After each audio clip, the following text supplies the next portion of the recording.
following is a Cox 11 sports presentation.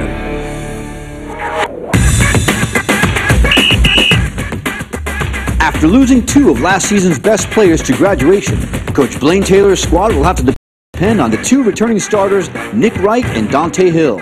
Today, the Monarchs take on the Roadrunners of the University of Texas San Antonio, here on the final day of the Liberty Tax Classic.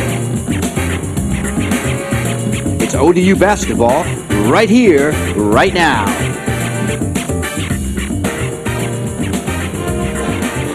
Live from the Ted Constant Convocation Center in Norfolk, Virginia, college basketball is back as the UTSA Roadrunners take on the Old Dominion University Monarchs. And on this Veterans Day, to all the men and women of the U.S. military, a heartfelt thank you for your service and your sacrifice. Hi, everybody. Ted Alexander, Charlie Woolen. Charlie, basketball is back in a big way here in Norfolk.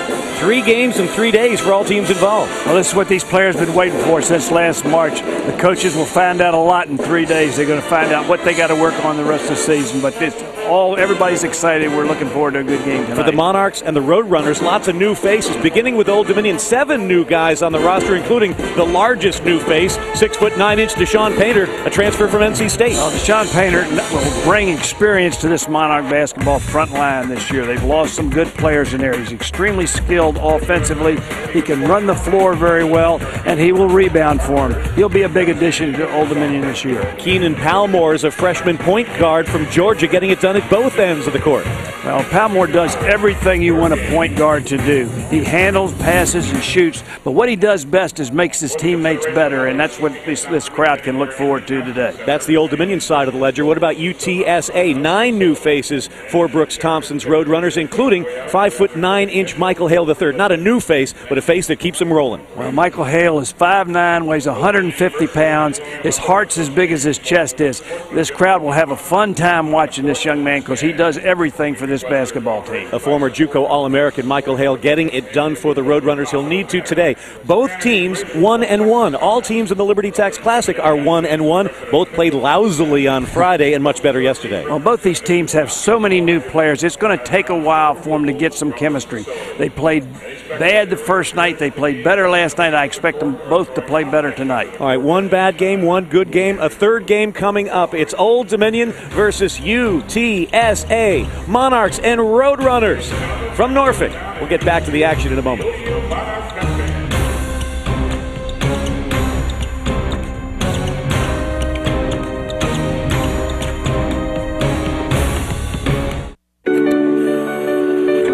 We are Steel, German-engineered chainsaws and landscape products. The majority of which are made here in America by Americans.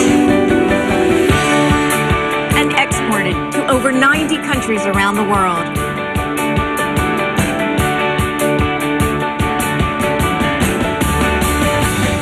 Find out why steel is #1 in America at steelusa.com. Hi, I'm Bobby Wilder, head football coach at ODU. On and off the field, life's moving fast, and I can't afford to miss a minute. Poor vision was holding me back from the things I love. So, I decided to make a change.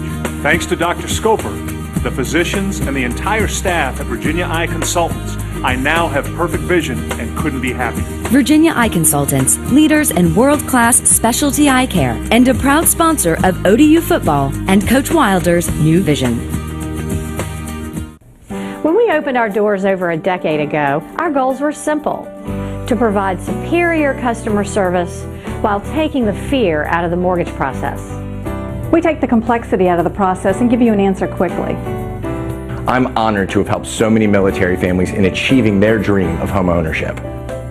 And today, our goals remain the same. Give us a call. Let us help.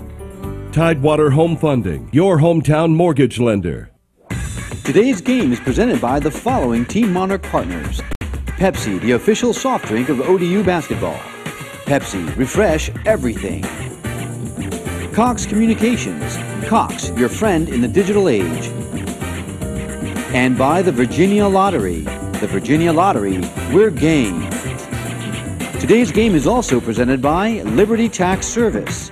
Liberty Tax Service, making a difference in the tax preparation industry. And we welcome you back to the Ted Constant Convocation Center in Norfolk. UTSA and Old Dominion getting set to tip off. Let's have a look at the starting lineup for this afternoon's game. For the Monarchs, they're led by Blaine Taylor. Blaine Taylor, what a job he's done here. He's been to 8 straight postseasons. He's the all-time winner here at Old Dominion. Terrific coach. Nick Wright, Dante Hill, Keenan Palmore, Deshaun Painter, and Dion Clark will start for Old Dominion. Aaron Baycoat had started the first couple of games. He will not start this one for the Monarchs. And what about for the Roadrunners from UTSA? Brooks Thompson in his 7th season. Brooks Thompson was a great player at Oklahoma State. He was played for 5 different NBA teams. He's resurrected this program. He's an excellent coach also. Jordan Sims, Cannon Burridge, Michael Hale III, Jeremy Hill from Australia, and Larry Wilkins. Monarchs will be wearing the white uniforms with the slate blue and light blue trim. Moving from left to right, and UTSA, the Roadrunners, ready to get running in their blue uniforms with the orange and white trim. And wherever you may be, glad to have you enjoying basketball back for the 2012-2013 season. Jumping it up, Larry Wilkins and Nick Wright. Wilkins, a 6'4", 250-pound senior from San Antonio. He set out the entire year last year with an Achilles tendon blowout, so it's interesting to see how he performs tonight. Tap controlled by the Roadrunners, and we are underway on this Veterans Day. This is Michael Hale III, averaging 16 points this year. Burridge with the basketball, back to Wilkins, takes it to the hole, reverse layup, good. That's a great block and roll to start it out with on the side. Didn't have much help from the Old Dominion defense that time. Palmore running the attack, leaves for Painter, decides to jack up a 3, and that's not going to work. First time out of the shortest guy on the floor, Hale comes up with a rebound. This is Jeremy Hill. Now gets the ball to Sims, Jordan Sims. One bounce to Hill, pass deflected, going for Wilkins, but he recovers. To the corner, Burridge drives in the baseline. Sees Sims for a 3, and that's good. Speaking with the Old Dominion staff, they were concerned about UTSA's three-point shooting. They've taken a lot. They're shooting about 35%, and that's a pretty good percentage from the three-point line. Solid start for the Roadrunners. They've got the first 5 on the board, and there's one off Palmore, and out of bounds, turnover Old Dominion. Right now, Old Dominion's got to get their defense together. They've gotten a couple easy roll situations, and they got penetration and dish on the last easy three-point shot. Charlie, it's also going to be interesting to see how the third game in 3 days affects these teams and when it decides to start affecting these teams. Here's Hill, the Aussie, 6'8", up and under move against Nick Wright. Wright gets a piece of that one.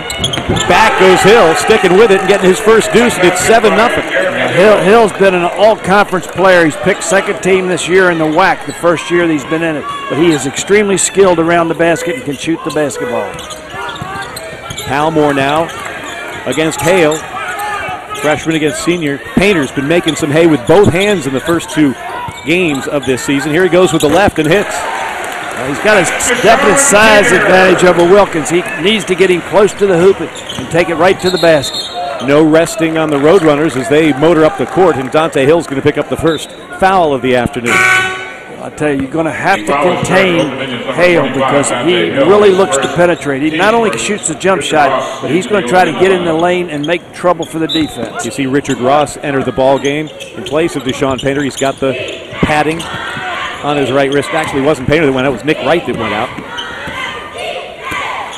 The inbounds pass comes to Burridge, and he'll set things up with the Roadrunners leading the Monarchs 7-2 early on here in Norfolk. Day 3 of the Liberty Tax Classic presented by Athletes in Action.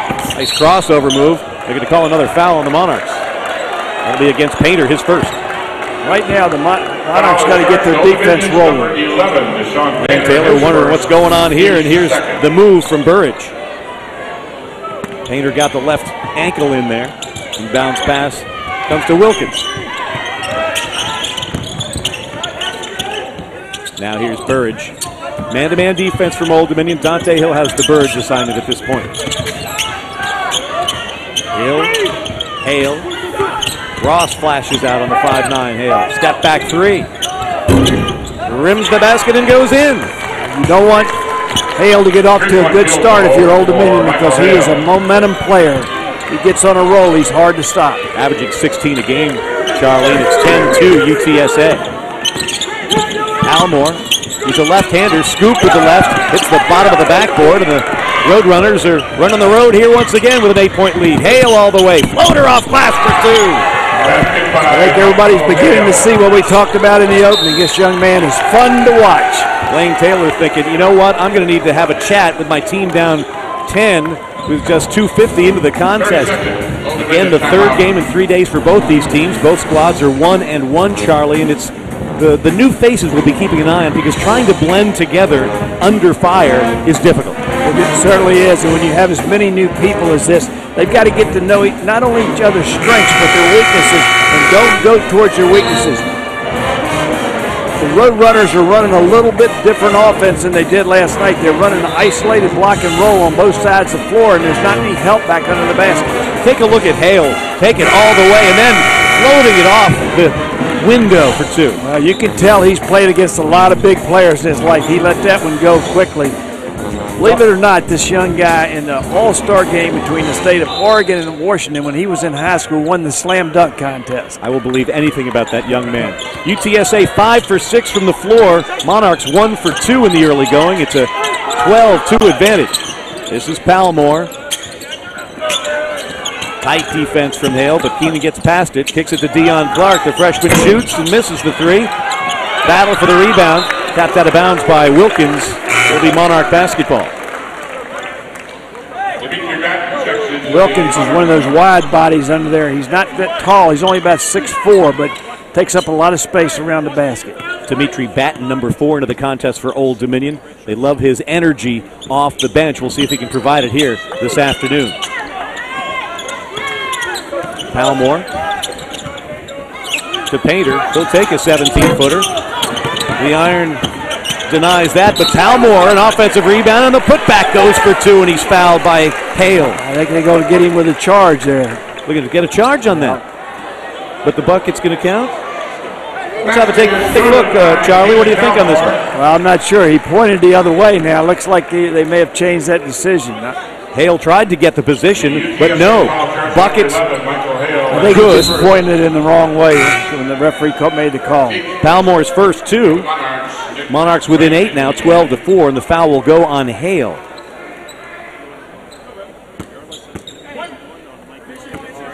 Palmore, 63% foul shooter early in his college career. He's just a freshman. The Stone Mountain, Georgia. He converts on the 3-point play.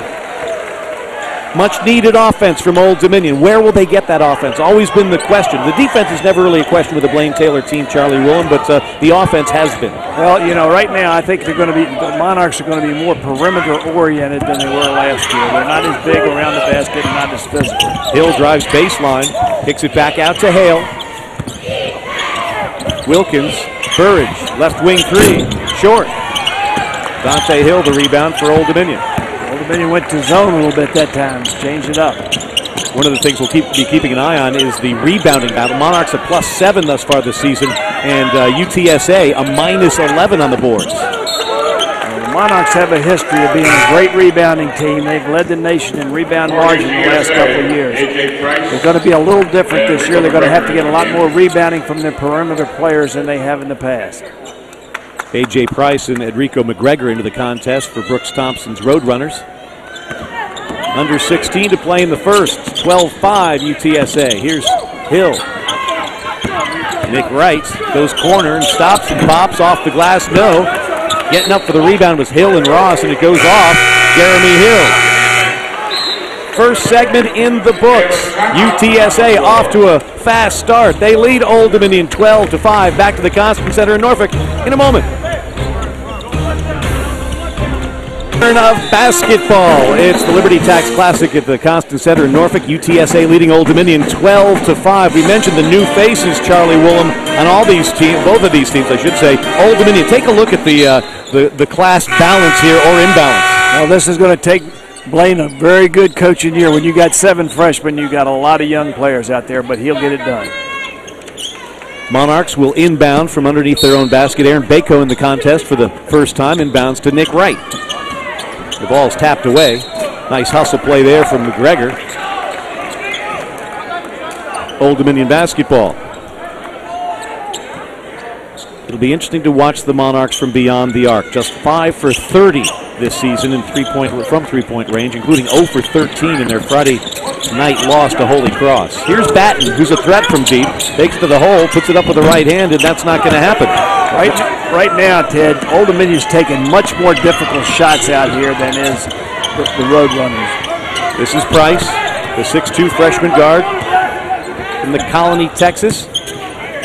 Old Dominion's going back to that 1-2-2 zone to get out of man-to-man because they were really burning them in the man-to-man defense. Price calls for the pick. Jump shot there is good. Jordan Sims for 3, and it's 15-5.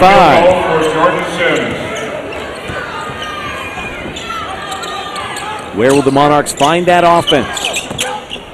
Dante Hill with the stop and pop that drops. That's good basketball right there. Quick pull up off the dribble. Good jump shot.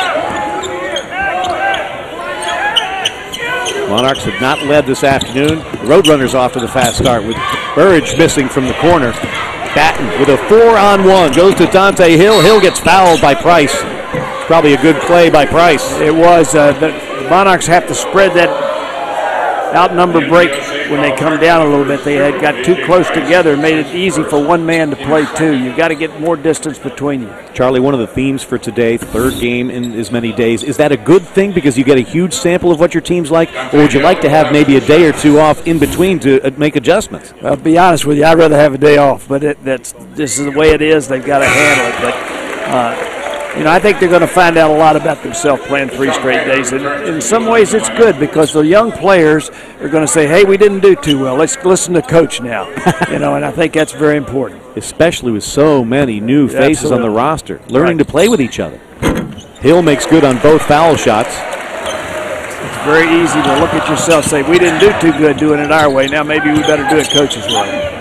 Monarchs within 6. No points off the bench yet, though, for Old Dominion. There's a tip pass,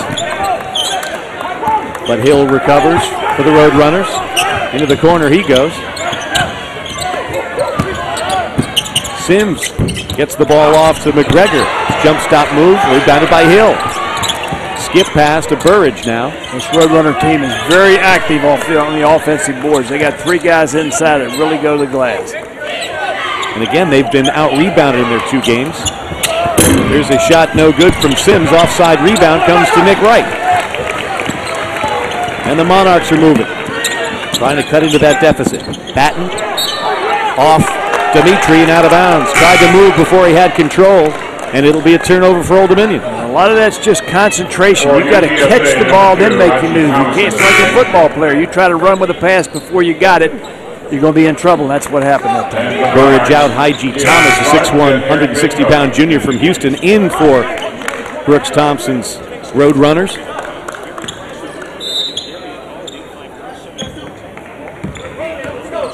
Hale back into the game as well. Michael Hale, a quick 5 points to start this game. Helped the Roadrunners to an early lead. Thomas back to Hale. Hale to Hill.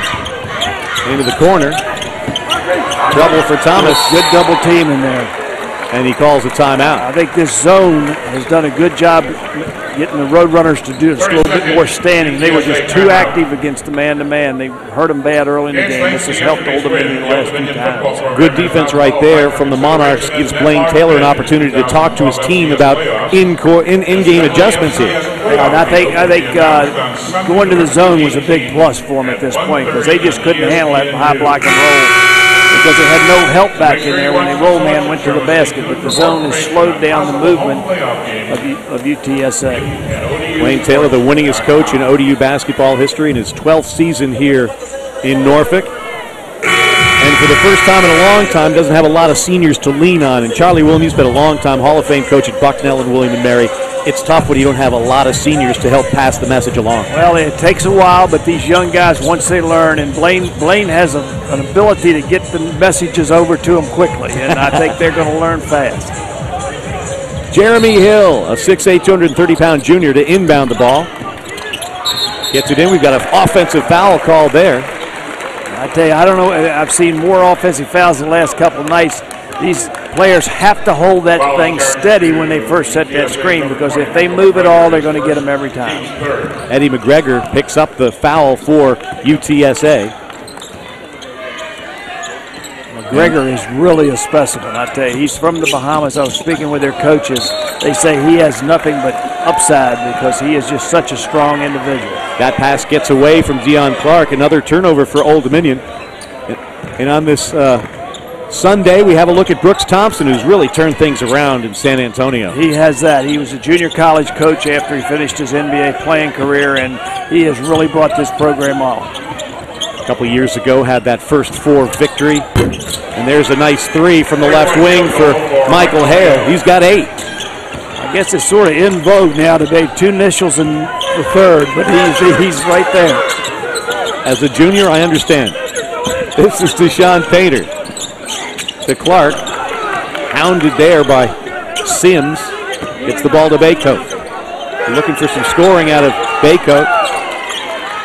Nothing yet. No bench points yet for the Monarchs. Here's Palmore taking it to the hole, dishing it back toward Painter. Deshaun recovers and scores. That's where he's really going to help this team, because he has the ability to finish around the basket. I was going to say that. When you can finish there, you can turn a sloppy pass into 2 points. It was not an easy play, but he made it an easy play. Hill almost throws it away, but Thomas saves it. McGregor back outside to Hale. No look pass into the corner for a 3 for Hill. That's good.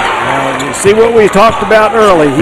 His whole offensive scheme surrounds this young man out there. He either makes the play or scores, or he lets have someone else have an easy basket. 5 for 7 the Roadrunners from beyond the arc. Monarchs 0 for 1 thus far. And when you're going 5 for 7 from deep, Charlie, that's a good thing for your offense. That's big. It's a big foul on number 11. They're going to miss him. Monarchs trail a fast start here.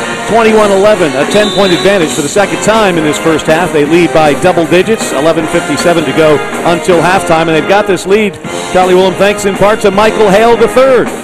No doubt about it. This young man, as we said, does it all. He can hit that jumper. He backs the defense off of him because he penetrates so well.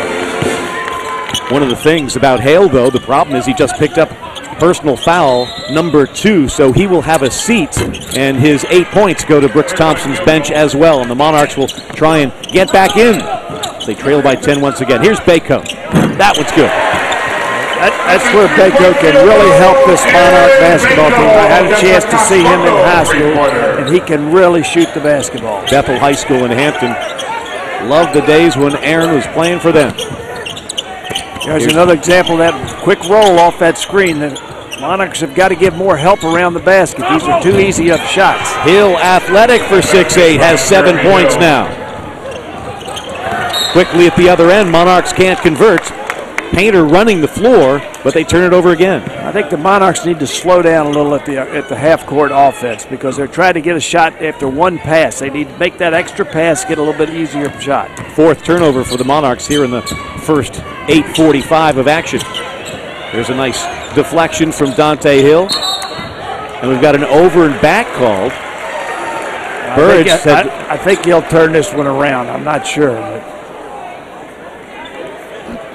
they're going to call the over and back, so a turnover for Burge and the Roadrunners, their second of the first half. That's very good overplay on that by the Monarchs that time. They got out in the passing lane with that arm extended and knocked the ball in the backcourt. Anton Larson, the 7-footer out of Copenhagen, Denmark, looking to get to the game. He will be allowed in the place of Deshaun Painter, who leaves with 2 field goals, 4 points. Everybody tells me that Larson is really an improved basketball player. Obviously, he's a big young man, but his skill level is pretty good. Improved his strength as well and bulked up just a little bit. Clark has the open look for the 3, and that one's no good. Rebound tapped, and here comes Burridge of UTSA. Alley-oop to Hill. They're getting outnumbered on the break right now. The Monarchs have got to get back. The largest advantage of the first half for the Roadrunners now is 25-14. Clark goes to Baycoat. This young Monarch team has to realize there's no 11-point shot that they can shoot here. And the Roadrunners ratchet up the defense, but that time, Hy-G Thomas a little too aggressive. Right now, man-to-man pressure from this UTSA team has really bothered the execution of Old Dominion in the half court. They've got to be more patient, move the ball better, move people better, and be a little bit more patient getting shots. Heading toward the midpoint of the first half. UTSA, the decided advantage. Here's Baycoat, tries to fire, instead takes Thomas to the left, blocks, layup, no good. Tapped up, no Nick Wright, again, and finally coming down with the ball is I.G. Thomas at 6'1", doing a little soaring for UTSA. Left-hand side, A.J. Price, that one's no good. Burridge, the offensive board, takes it over Larson, and they're going to call Larson for the block. The layup is good by Burridge. I could not tell if he was inside that circle under there, Ted, but that's, as we know, last year they put that circle in there, and you're not going to take a charge off the ball from that position. Let's have another look at it. It looks like he was a little bit outside it. Yes, the referee felt like he was in the air first. I'm sure Old Dominion minds would think otherwise. I'm sure you're exactly right with that. Burridge, that was his first field goal. He'll get one shot to complete the three-point play and extend this Roadrunner lead. And one of the reasons the Roadrunners are getting better shots right now, the Monarchs are not getting back on defense and locating men. They're either giving them something to the basket or they're hitting their perimeter shooters, and they got wide open looks at the bucket.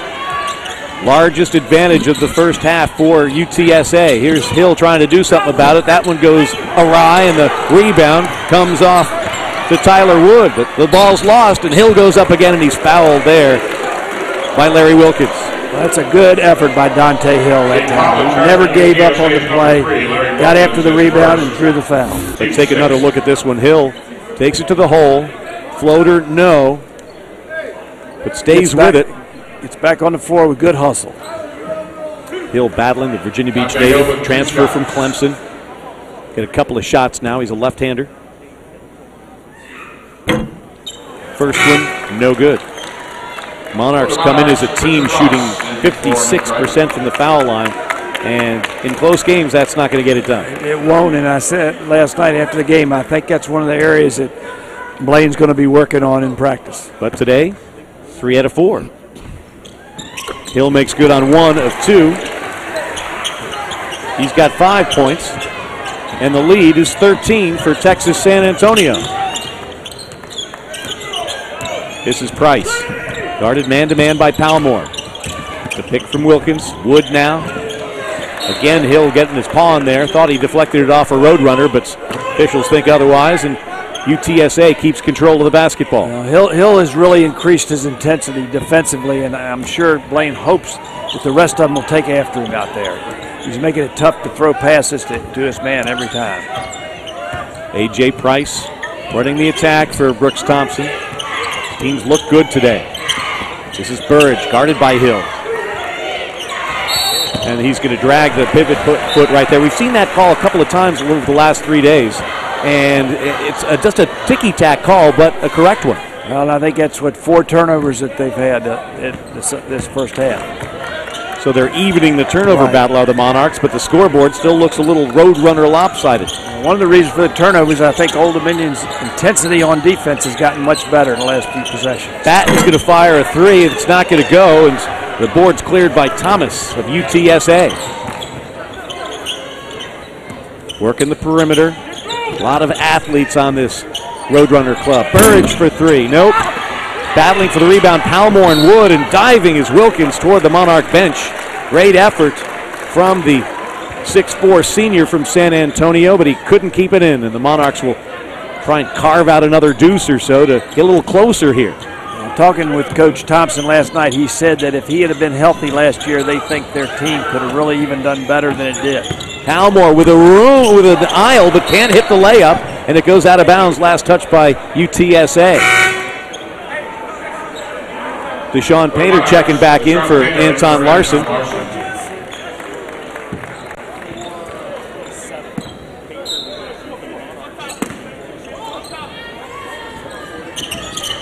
Rebounding advantage thus far for UTSA, 10-9. And again, that's a headline for the Roadrunners because they've been out-rebounding their first couple of games, and Painter's going to be called for steps. Turnover number 5. got to take better care of the basketball, especially when you're down like this. You've got to make sure that you get a shot with each possession. 13-6 run for the Roadrunners over the last 4.5 minutes have helped them build this 13-point first-half advantage. There's that roll again, and they're not getting back quick enough. Wood's going to fire a three. That one nowhere near the bucket, and the Monarchs come away with the basketball with Palmore, who's going to be fouled by Price. Second personal on an A.J. Price, so Brooks Thompson has a bit of a concern at point guard with Hale and Price, both with a pair of personal fouls. It certainly does, and both of these guys play it a little differently, too.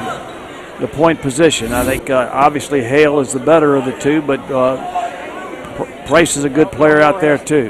Palmore getting past Price right there, and 1-1 free throw opportunity for Keenan Palmore, who's got 3 points this afternoon. First one's good. I'm sure Price said to himself, here, I get a foul called on me, I get punched in the mouth out there. Those things happen though. Another opportunity for Palmore. Swishes that one. He leads the Monarchs with 5. He and Dante Hill each have 5 points, and the lead is 11. A little full court pressure from the Monarchs right now. See if they can change the tempo of this basketball game. Batten working against I.G. Thomas. Dimitri, they're going to call a foul on Batten. Timeout on the floor. Dimitri will think about that one. UTSA in control in this first 20 minutes. They lead Old Dominion 28 to Center in Norfolk, everybody. The Liberty Tax Classic presented by Athletes in Action. UTSA leads Old Dominion 28-17 as the Monarchs break the huddle. Ted Alexander, Charlie Woolham are here, and Coach Woolham, when you're talking about a team whose intensity is inconsistent because they're so young, how can you build it back up? Because we were talking about the Monarchs being more intense on defense last night than they are today. Well, I think they started the game, they weren't very intense out here. And right now they're very fortunate that they're only down 11 points because they have not really put much pressure on UTSA defensively. Thomas and Burge out top. It'll be a good time for the Monarchs to try to make a move with Hale off the floor. He hasn't been in since about the 11-minute mark now. Sims now to Wilkins. Wilkins turns, has the ball stripped. Palmore gets it to Dante Hill. Here's Batten thinking about that three. Takes it to the hole. Double pumping for Dimitri Batten off the rim. No good. Richard Ross with the cast on his hand. It's a soft cast, and he controls, but it's difficult. Ted, these are not easy shots the Monarchs are taking. They're very difficult shots. Palmore loses control out of bounds. I used to tell my team this is not diving. You don't score based on the amount of difficulty. And right now the Old Dominion basketball players are taking very difficult shots. And it seems at the other end, the Roadrunners are getting whatever they want. They sure are. They're getting open jumpers or penetration with dishes off the penetration. Thomas has Palmore go down to the deck and takes the three but can't hit it. Dante Hill grabs the one-handed rebound, and here comes Old Dominion trying to cut into an 11-point lead. Dante to Painter. Painter lays it up. Off the rim, no good. Ross tips it in. Good effort by Ross that time. Playing with a soft cast on his hand and not letting it bother him at all. It's like having a lobster pot on your paw. It's got to be difficult. Here comes Hill to the hole. It's been a while. The Roadrunners in a little bit of a field goal drought. Haven't had one in about 3.5 minutes. Hill, a very deceptive player. He doesn't appear very fast, but he's very skilled, and he knows what to do on the basketball floor. If he catches you overplaying him, he takes the ball to the basket, just like he did right there. He's having success, 4 for 5 from the field. He's got 9 points. Does the Aussie, Jeremy Hill. Again, as a coach, especially at this stage of the season, I guess you're just looking for the combination that will solve the current mystery. Hill is a very experienced player on the international basketball, too, so you know he knows how to play fundamentally. Taking it in is Thomas. Loses the ball out of bounds, but it'll be Roadrunner basketball. Largest lead for UTSA this half has been 14. For UTSA, A.J. Price. Monarchs will 5-0 run to try and make things interesting before the intermission. Hill brings it in, stolen away by Palmore. Palmore working against Wilkins and drives and lays it up with the right hand. Steal and a stroll for Palmore. He's got 7. Well, that's what we said about this young man. He does everything you want a good point guard to do. Play defense, handles, passes, shoots, distributes. 7 field goals made for the Monarchs, but 6 turnovers. And the crowd here at the Constant Center finally getting into it on a Sunday afternoon. Burridge decides to take it to the hole, and he's fouled. Strong move. Hill went up for the block, but he got a lot of birds as well. This is the play I've been talking about. The Monarchs are not giving any help side defense. That man was able to go. He came, even the help came across late, and of course he had to make a play on the ball and fouled it. 2 shots now for Cannon Burridge, who's a 46% free throw shooter thus far this season. Of course, the sampling size for these stats is just 2 games. But let's see what he can do, averaging 14.5 points a contest. First one's good. He's got 4 this afternoon. Burridge was their leading scorer last year, so he knows how to score the basketball. 78% foul shooter a year ago. Goes 1 for 2 this time around, and Anton Larson has the rebound for Old Dominion. 8-point advantage for the Roadrunners. Palmore finds Baycoat, who turns and fires and hits. 3-point field goal, and Baycoat, a Cox bundle, 3-pointer. These Monarch fans are going to get used to that because that young man can shoot the basketball. Monarchs haven't been this close since Arbor Day. Here's Burridge for 3. He's fouled, and it's good. Cannon Burridge over Hill for 3, and the foul. Burridge, one of those players that just seems to know how to get the ball into the basket. He doesn't look that pretty, but he knows how to score. Dante Hill, his 3rd personal foul. Dante's probably been the most aggressive defender the Monarchs have had to this point, so they'll miss him while he sits the bench the rest of his half. And when you're defending those that are extremely athletic, like these Roadrunners, makes it harder. It sure does. Burridge makes the 4-point play come true, and the lead is back to 9.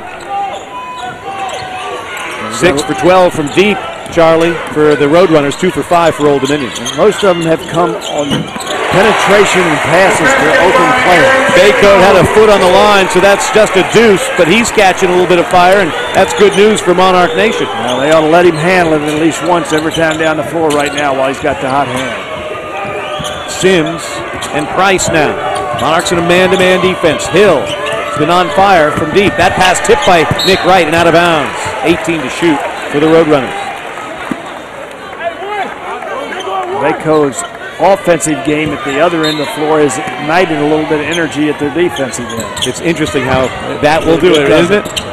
Here's a 3-pointer from deep for Sims. Not good. Ball batted around. Who's it off of?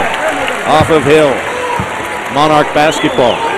And I'm sure as a coach you want to make a little bit of a run before the intermission to make the lead manageable when you come out for the second 20. Definitely. Passive pressure from A.J. Price and UTSA. Palmore, double team, gets the ball to Nick Wright. Wright, is he going to take the 3? No, we'll go to Anton Larson, who also doesn't mind hoisting it from deep. They can afford to be patient and get the shot they want now. Baycoat, the freshman.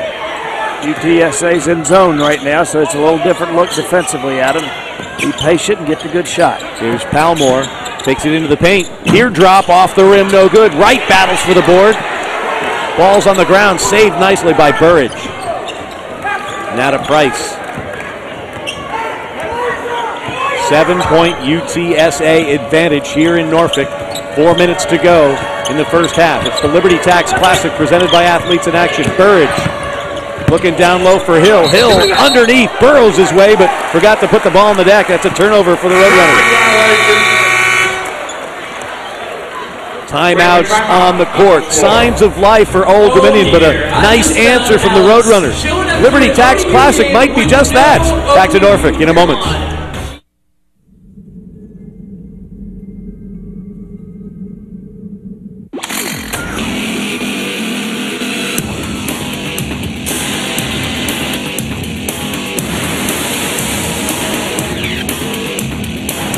chase down weeds and grass and beat the living mulch out of them. The Homescaper Series blower vac from Steel.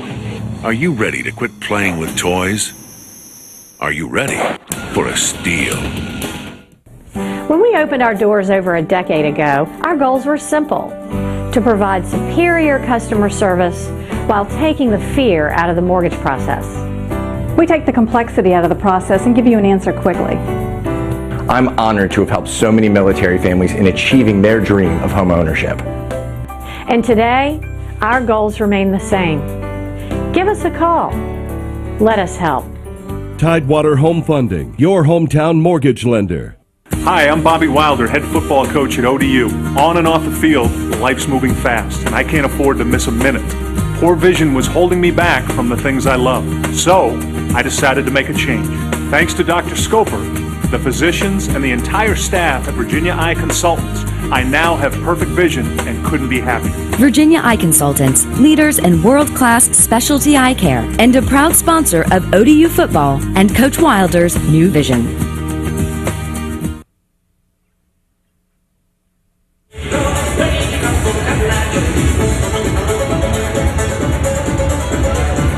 Back at the Constant Center, UTSA, a 7-point advantage over Old Dominion. 3 games in 3 days to start things for this 2012-2013 season. Next 5 for Old Dominion, Saturday at Cleveland State, then home for VMI at Murray State. Never a cakewalk at the Racers. The Tribe of William and Mary will host Old Dominion on the 1st of December, and then the Richmond Spiders come here to the TED. No easy pickings for Old Dominion. Not at all, not especially a team as young as this. But they're going to get better, I'm sure of that. Monarchs have been gnawing on this UTSA lead, which was once 14. It's like a rawhide chew and a dog. They've gotten now to within 7 points. This is as close as they've been in the last 10 minutes or so. And they're going to look at a little zone pressure, getting the ball up the floor. UTSA is going to give them a different look off. And that's tough on young players, too, to see with so many changing defenses. Halmore, left-hand side. He loves this side. Stopped by Jeremy Hill there. Brings it back out to Baycoat. Baycoat, Batten, Painter, Halmore, and Richard Ross for Old Dominion. They're looking at a half-court zone now, a little 2-3. Alley-oop to Ross. That's a good way to hit it, too. I tell you, Ross, he is absolutely some kind of athlete. I mean, he's almost freakish. Gets off the floor, so I keep looking for him to continue up when he goes. He's a Wichita Falls, Texas native, loves putting on a show for the home folks. Hill picks up the Burge air ball, lefty layup, goes nowhere near the hoop, and a foul downstairs on UTSA. Looks like it's going to be on Wilkins. Let's have another look at this alley-oop. Charlie, you got to love this when you're playing offense. Whenever you're playing 2-3, you got to watch the back of that zone because that's a cross-court pass, and you just slipped in behind the defender. Good job by the Monarchs. Ross, such a great athlete in high school down there in Texas, a high jump champion and the like. Bench points thus far.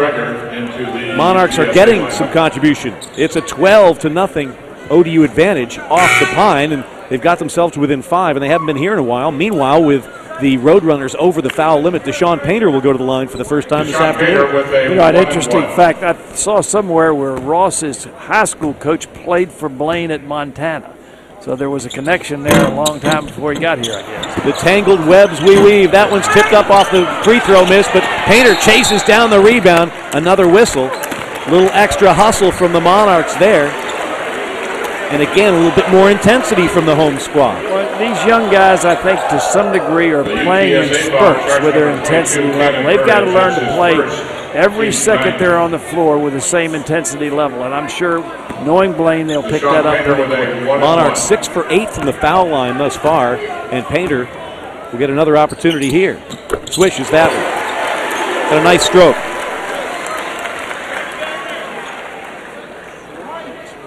Painter 3 for 5 on the season from the foul line. Will get one more. Monarchs within 4 here as the first half winds down. Second one is good. It's a 3-point UTSA advantage, and the crowd here at the TED, understandably, is a little bit more involved. I think a lot of this started with Baco's shooting, too. They seemed to energize his teammates. They've gotten better at the defensive end and certainly better on the boards because they've really battled it. Isn't it crazy how making shots gets people excited? Sure is.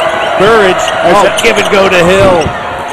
Pick and roll there, but Hill can't convert. A blazing start for Jeremy Hill. Cooled off since then. We're under 3 minutes now. That's another example of that play that the Monarchs have really had trouble defending. Closest score since it was 5-0. Here's Batten. Dimitri Batten, his first points of the day, tie the game. A 3 ties everything at 33. Here's Burridge with a runner. That's good. 10 points for Burridge. 35-33. Baycoat fakes, drives, lays it up. No, but he's fouled. Looks like that one will be on Burridge.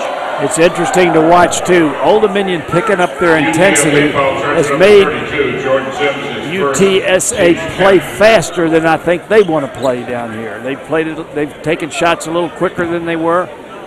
The momentum has just absolutely shifted here, both offensively and defensively. Give the foul to Jordan Sims, his first. Baycoat's first trip to the line. Hits the first. 9 points off the bench for Aaron Baycoat. Clark in now for Old Dominion. A 14-point first half lead for UTSA has evaporated. Baycoat trying to tie the game again here. The Monarchs' 3 freshman guards are going to have great careers. They're very talented young men. 16-zip, the Monarch lead off the bench when it comes to scoring. There's a steal by Ross. Look out below!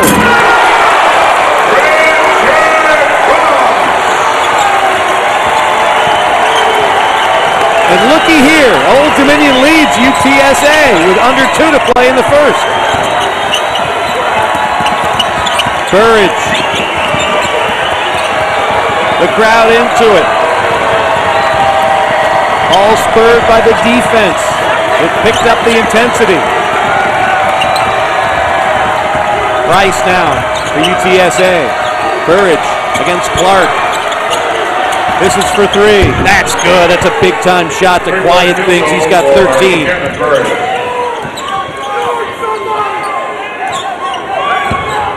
Baycoat. Down the right-hand side. Who's going to pick him up? Nobody. So a foul. What's happening right now, these guards are taking the ball to the rack. UTSA is not getting in good position, and they're dropping the action on them because they've set them to the foul line about 3 or 4 straight times. Enrico McGregor picks up the personal. That's his second. Minute 18 to go in the first. Baycoat back to the line. Went 1 for 2 just a couple of moments ago. First one, no good.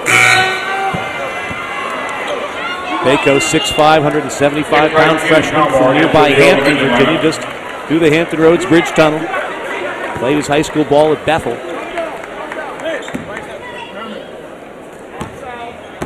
When you think about the keys to the Monarch comeback, one of the reasons is Michael Hale III's been on the bench. Absolutely.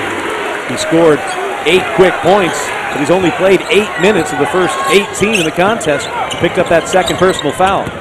Baycoat hits 1 of 2 to 1-point lead. Baycoat with 10 points now. That's thrown away. That was a little deflection, I think, that time. Oh, they're going to call a deflection. Oh, my. I didn't see it, but both refs did, so I guess that I'm not sure. The folks here at the Constant Center were skeptical on that one, but we play on. With Burridge and 60 seconds to work with. Looking back at his coach, Brooks Thompson says, do something that gives me 2 points. And Burridge stops and pops, and it drops. Now that's a good example of a man with a hot hand. Get the ball in his hand, let him make a play, and that's exactly what Burridge did that time. Monarchs took a 1-point lead after trailing by 14. Now the Roadrunners have jumped back on top by 3. 10-second differential shot clock and game clock. Palmore leaves for Larson. Larson fakes the 3, gets into the paint, push hand, no. Rebound to Jeremy Hill. Shot clock off. Here comes the final possession, perhaps. I wouldn't be a bit surprised they get the ball out there to Burridge, let him make a one-on-one play. Burridge with 15 first-half points, leading all scorers. They're going to isolate on him. They may show him a token screen, and he'll get out of his way so he doesn't get double teamed. Baco playing the defense for Old Dominion. Burge, as Wright flashes up, they get the ball to Hill. Hill shoots the three at the buzzer, and that's no good. Good job of defending that block and roll at the top of the key by the Monarchs. Charlie, the Monarchs finally got the plane up to altitude, and although at one point they were down 14, now they go to the intermission down to here in Norfolk. UTSA's Roadrunners and the Monarchs of Old Dominion University. More basketball coming up. But first, we turn our attention to soccer, and Alan Dawson of the Old Dominion soccer squad gearing up for another NCAA tournament appearance. I've been the head coach here for, I believe, 16 years. We've had a successful run, particularly in the last 10, 12 years. It took a little while to get the program up and running, but we've been very consistent. We've been to 8 of the last 10 NCAAs, and hopefully we'll add to that again this year. We've been to 2 Sweet 16s, and we've been a consistent top 20 contender year in, year out, and a very clean program that's got good kids, and we're very proud of it. We've got 5 seniors this year. Pretty much all of them play. 2 of those guys are captains. So a lot of leadership, a lot of personality. Yannick Smith, Chris Harmon, Alex DeJohn, Victor Francos is our keeper, and Jordan LeBlanc are the 5 guys. They're all kind of, apart from Victor. Victor's from France, but the rest of the boys are all Pennsylvania, New Jersey. Great kids, built a great foundation for the program. If we get into the tournament this year, they'll have been to the tournament 3 of the 4 years. Yeah, it's been an interesting year. We started off 6-0. At one point we were as high as number 7 in the RPI, so very strong start. Once you get into conference play, it becomes a lot different because teams know you. The venues are not as good, so it's tough, and the bullseye's on our back. Our final home game was against Northeastern. Conference game, we're not allowed to play in the conference tournament, so that was our last regular season game. We were victorious 1-0, and that has pushed us as high as number 24 in the RPI, so we're real excited. And the Monarchs will find out who they play in the tournament tomorrow. Coming up, second half action, UTSA's Roadrunners and the Monarchs of Old Dominion, live from Norfolk. When we opened our doors over a decade ago, our goals were simple: to provide superior customer service while taking the fear out of the mortgage process. With my 23 years in the business, I'll be with you from start to finish. I love working with a first-time home buyer. I like seeing them go from nervous and anxious to happy and excited. And today, our goals remain the same. Give us a call. Let us help. Tidewater Home Funding, your hometown mortgage lender. So for most 2-cycle engines, you set the switch to on, set the choke, prime it, then you pull the cord. Cool, thanks.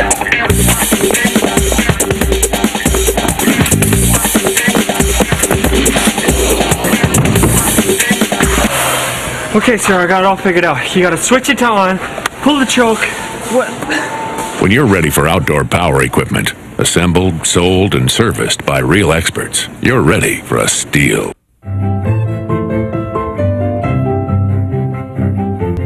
Our solution, treating cancer, healing wounds, and preventing disease by using bioelectric technologies. Our R&D contributes nearly $1 billion annually to the regional economy, enhancing the growth and vitality of our state and our nation. Our solution. Idea Fusion, Old Dominion University. Today's game is presented by the following Team Monarch partners: Pepsi, the official soft drink of ODU basketball. Pepsi, refresh everything. Cox Communications, Cox, your friend in the digital age. And by the Virginia Lottery. The Virginia Lottery, we're game. Today's game is also presented by Liberty Tax Service. Liberty Tax Service, making a difference in the tax preparation industry. Virginia Lottery.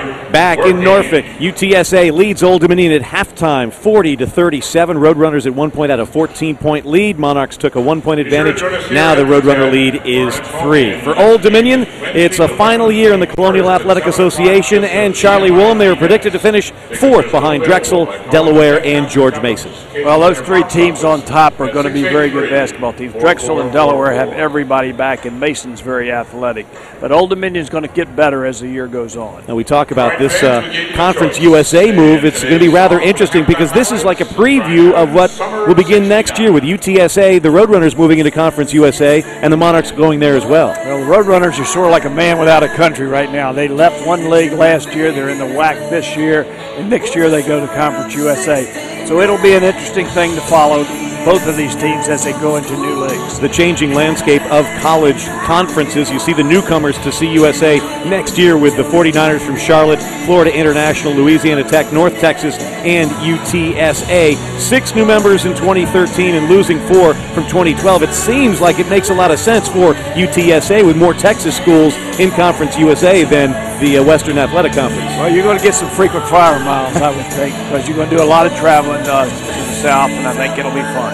How do you think it'll affect this Monarch team that doesn't have an opportunity to play in the CAA tournament, and therefore for that automatic bid to the NCAAs? Well, I think Blaine's probably taking every game like it's a tournament game now, and will as the season goes on. They still will be eligible to play beyond that point. They just cannot represent the conference in the NCAA. At one point, UTSA led this first half 28-14. Monarchs have gnawed their way back into things, and so we've got ourselves a basketball game. 40-37, Roadrunners over the Monarchs, and we'll be back. The Liberty Tax Classic presented by Athletes in Action. UTSA leading Old Dominion at the intermission, 40-37. Ted Alexander, Charlie Woolham here, and Charlie, sort of a tale of two halves in the first half. It was. The momentum definitely shifted. I think when Hale got in foul trouble, everything kind of went away from UTSA. But I expect a very competitive second half. Either team could pull this out. Let's have a look at some of the highlights from the first half. And in the first half of the first half, it was all Roadrunners. Watch Michael Hale III. Well, he hits the jump shot, as we said. He can do it all.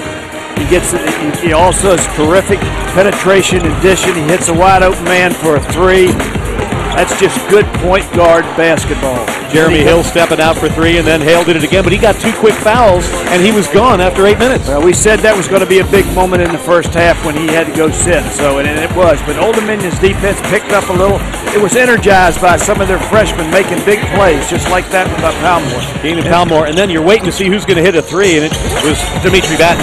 Well, Dimitri Batten did, and they hit it, and then, of course, Baco got involved, but this play right here, you can hear this out on Hampton Boulevard because this was some dunk.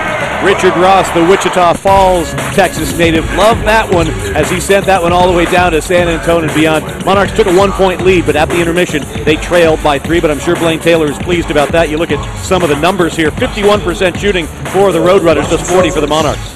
Well, that's definitely, I think it had a lot to do with shot selection. They did not take good shots. Bench points, 19-0 for the Monarchs, and they finished the half on a 21-12 run, and it all means that we've done a good ratings thing here, Charlie, because I have a feeling people are going to stick around because the second half is going to be a doozy. Well, I'm not sure they can go home for about the last 30 seconds of this one because it's going to be a tight ball game. Both teams are battling hard. The Monarchs are learning how that they've got to play every possession all out. When they do that, they're going to be a real good basketball team. If you're Brooks Thompson in the Roadrunner locker room, what are you telling your UTSA team? Well, I know he won't tell them this, but he doesn't want Hale to pick up a 3rd and 4th foul, that's for sure, because he means so much to the team. But they started this game well. They executed their offense well. They changed defenses, which bothered the Monarchs a little early, and I'm sure that's what he'll want to come back to do in the second half. UTSA, the Roadrunners from San Antonio, leading Old Dominion's Monarchs from here in Norfolk, 40-37. Second half coming up live from the Constant Center here in Tidewater, Virginia.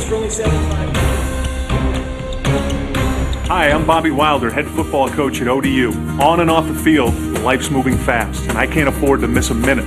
Poor vision was holding me back from the things I love. So, I decided to make a change.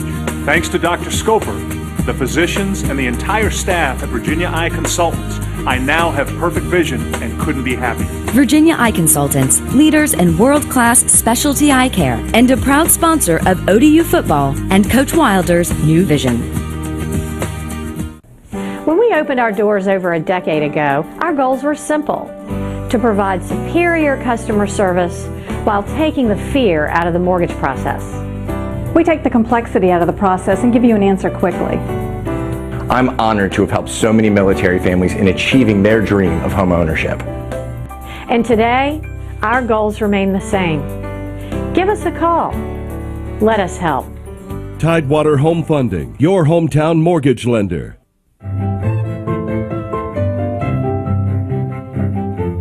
Our solution, treating cancer, healing wounds, and preventing disease by using bioelectric technologies. Our R&D contributes nearly $1 billion annually to the regional economy, enhancing the growth and vitality of our state and our nation. Our solution. Idea Fusion, Old Dominion University. The Constant Center buzzing a little bit louder than it was at the beginning of this contest. Ted Alexander, Charlie Woolham here watching UTSA and Old Dominion University. Nothing like getting the band involved, the crowd involved, your bench involved. A couple of defensive plays will do that for you. It sure did, and it did very well the first half when that dunk. Ross had that dunk. This crowd really got into the basketball game, and I think it really energized the Monarchs, and that's one of the reasons they made this comeback. When you think about 3 games in 3 days, let's go back to that topic. Who's going to get tired? Who has the legs, and when do you think would the legs go? Well, you know, the interesting part of this, number one, they're young. That's what everybody says. They're young. Come on, they can do this. But the other thing is both teams have pretty good depth. They play 8 or 9 guys, and they're playing them pretty equally. Each team has guys that are important to them, and they're getting more minutes. But I think both teams being young, having good depth, I don't expect them really to get tired down the stretch. Monarchs next play next Saturday at Cleveland State. The Roadrunners next play at home. They're going to finally get a home game, UTSA. They'll take on USC Upstate also next Saturday. Blaine Taylor and his bunch, what do you think he was telling them over there in the locker room? Well, I think number one, he's trying to play off that intensity level they got into. He wants these guys to come out here and play every possession like they were playing at the end of the half and not take possessions off. And I think that's what hurt him. I also think he probably brought up shot selection because I think it was not very good at times during the first half. But all in all, being as young as they are, I think he's probably pretty proud of the way they came back after being down. We mentioned the Monarch bench outscoring UTSA's 19-0. The ODU bench played 40 minutes of the first 100. The UTSA bench played 29 minutes. So put that in your stat basket and spin it around and see what comes out. Well, if getting fatigue is any part of this victory, it could affect UTSA more than it does the Monarchs. Old Dominion, if you're just joining us, wearing the home white uniforms with the slate blue and light blue trim. They'll move right to left towards the world's largest naval base. UTSA wearing the blue with the orange and white trim, moving from left to right toward downtown Norfolk. I'm glad to have you along for second half action in the Liberty Tax Classic presented by Athletes in Action. Monarchs down as many as 14 in the first half. Begin this second 20, trailing by 3. Batten and Bako, a couple of Peninsula high school players. Here's Dimitri for 3. Nope, Ross is there. Layup, no, missed it. Couldn't get it back. Tipped around. Finally chasing it down is Jordan Sims. You got to make that, but I think the fact he's got that thing on his hand probably had something to do with it. Yeah, the old ball and chain kept that layup from going in. This is Wilkins working against Deshaun Painter. Smaller but strong, going up and getting fouled by Painter, and that'll be his second personal foul. They say when you have a wide body like that, it makes up for 2 to 3 inches, and he's doing that. You know, I think like Charles Barkley, man. When he got low post position, there wasn't moving him out. This young man is very much the same, very strong. Painter's third personal foul, and Sims' first trip to the foul line. Hits that one. His first foul shot of the season goes through, and he's got 7 points, and the lead is 4. Larson in for Painter now as Deshaun's picked up that third personal. It amazes me Wilkins can play like this after having an Achilles tendon blown out last year. He has really done a job of rehabbing that leg. Takes a lot of work, doesn't it? Sure does. So it's a 5 points UTSA advantage. Roadrunners and trying to keep that lead, but Ross gets the nice dish from Palmore. That's a great penetration move by Palmore. Good pass, good floor vision. Richard Ross with a season-high 8 points tonight. And the Monarchs are back to within 3. This is Cannon Burge, who had 15 in the first half, taking Baycoat to the right baseline. Jump shot, though, is not going to go. Oh, getting hammered in the chops is Wilkins there, and Baycoat picks up the personal. Tell you what, they're not in the same weight class out there, those two. I don't think Wilkins moved on that situation. Jeremy Hill will inbounds. Hill, Wilkins, Barrage, Michael Hale, and Sims for the Roadrunners. This is Hale. Amongst the trees, he finds a lane toward 2. Last night and today, he's been on the floor, and I mean literally on the floor as much as he's been standing up. It's a 44-39 UTSA lead. Larson from the right side, no good. Shot selection questions perhaps there as Burridge runs for the Roadrunners, kicks it toward the corner, but it's tipped out of bounds by Baycoat. It's good transition defense by Bayco that time because the Roadrunners outnumbered them coming back down the floor. Hill gets the ball into Wilkins, brings it back outside to Burridge. And against the man-to-man defense of Batten, he finds Hale in the corner, and that shot's off. Larson quickly hands off to Bayco. 3-on-2 if they hustle. Bayco left wing 3 for Batten. Hello. Batten hit one in the first half. It was big. That one's very big right there. 44-32 now. As things get off to an interesting start here in the second half. UTSA and Old Dominion. The 3-day, 3-game Liberty Tax Classic. It'll be interesting to see what Hale does. Now, a lot of times players try to get back in the game too quick. He's got to fit himself in before he tries to make all the plays. There he gets nudged by Palmore, and Palmore will be called for the personal foul. That'll be his first. That's his first. Here's an example of what you're talking about, Ted. Old Dominion is really doing some substituting here with probably the idea of maybe wearing these guys down because the big guys for the Roadrunners have been logged a lot of minutes to this point. Well, the thing is also fatigue isn't only going to show up with a guy bent, doubled over, trying to catch his breath. It could be a half a step behind on defense. There's Hale, smashed by Dion Clark. And out of bounds. And Hale's on the floor again. On Friday, UTSA looked pretty crummy against Morgan State, made the Bears look good.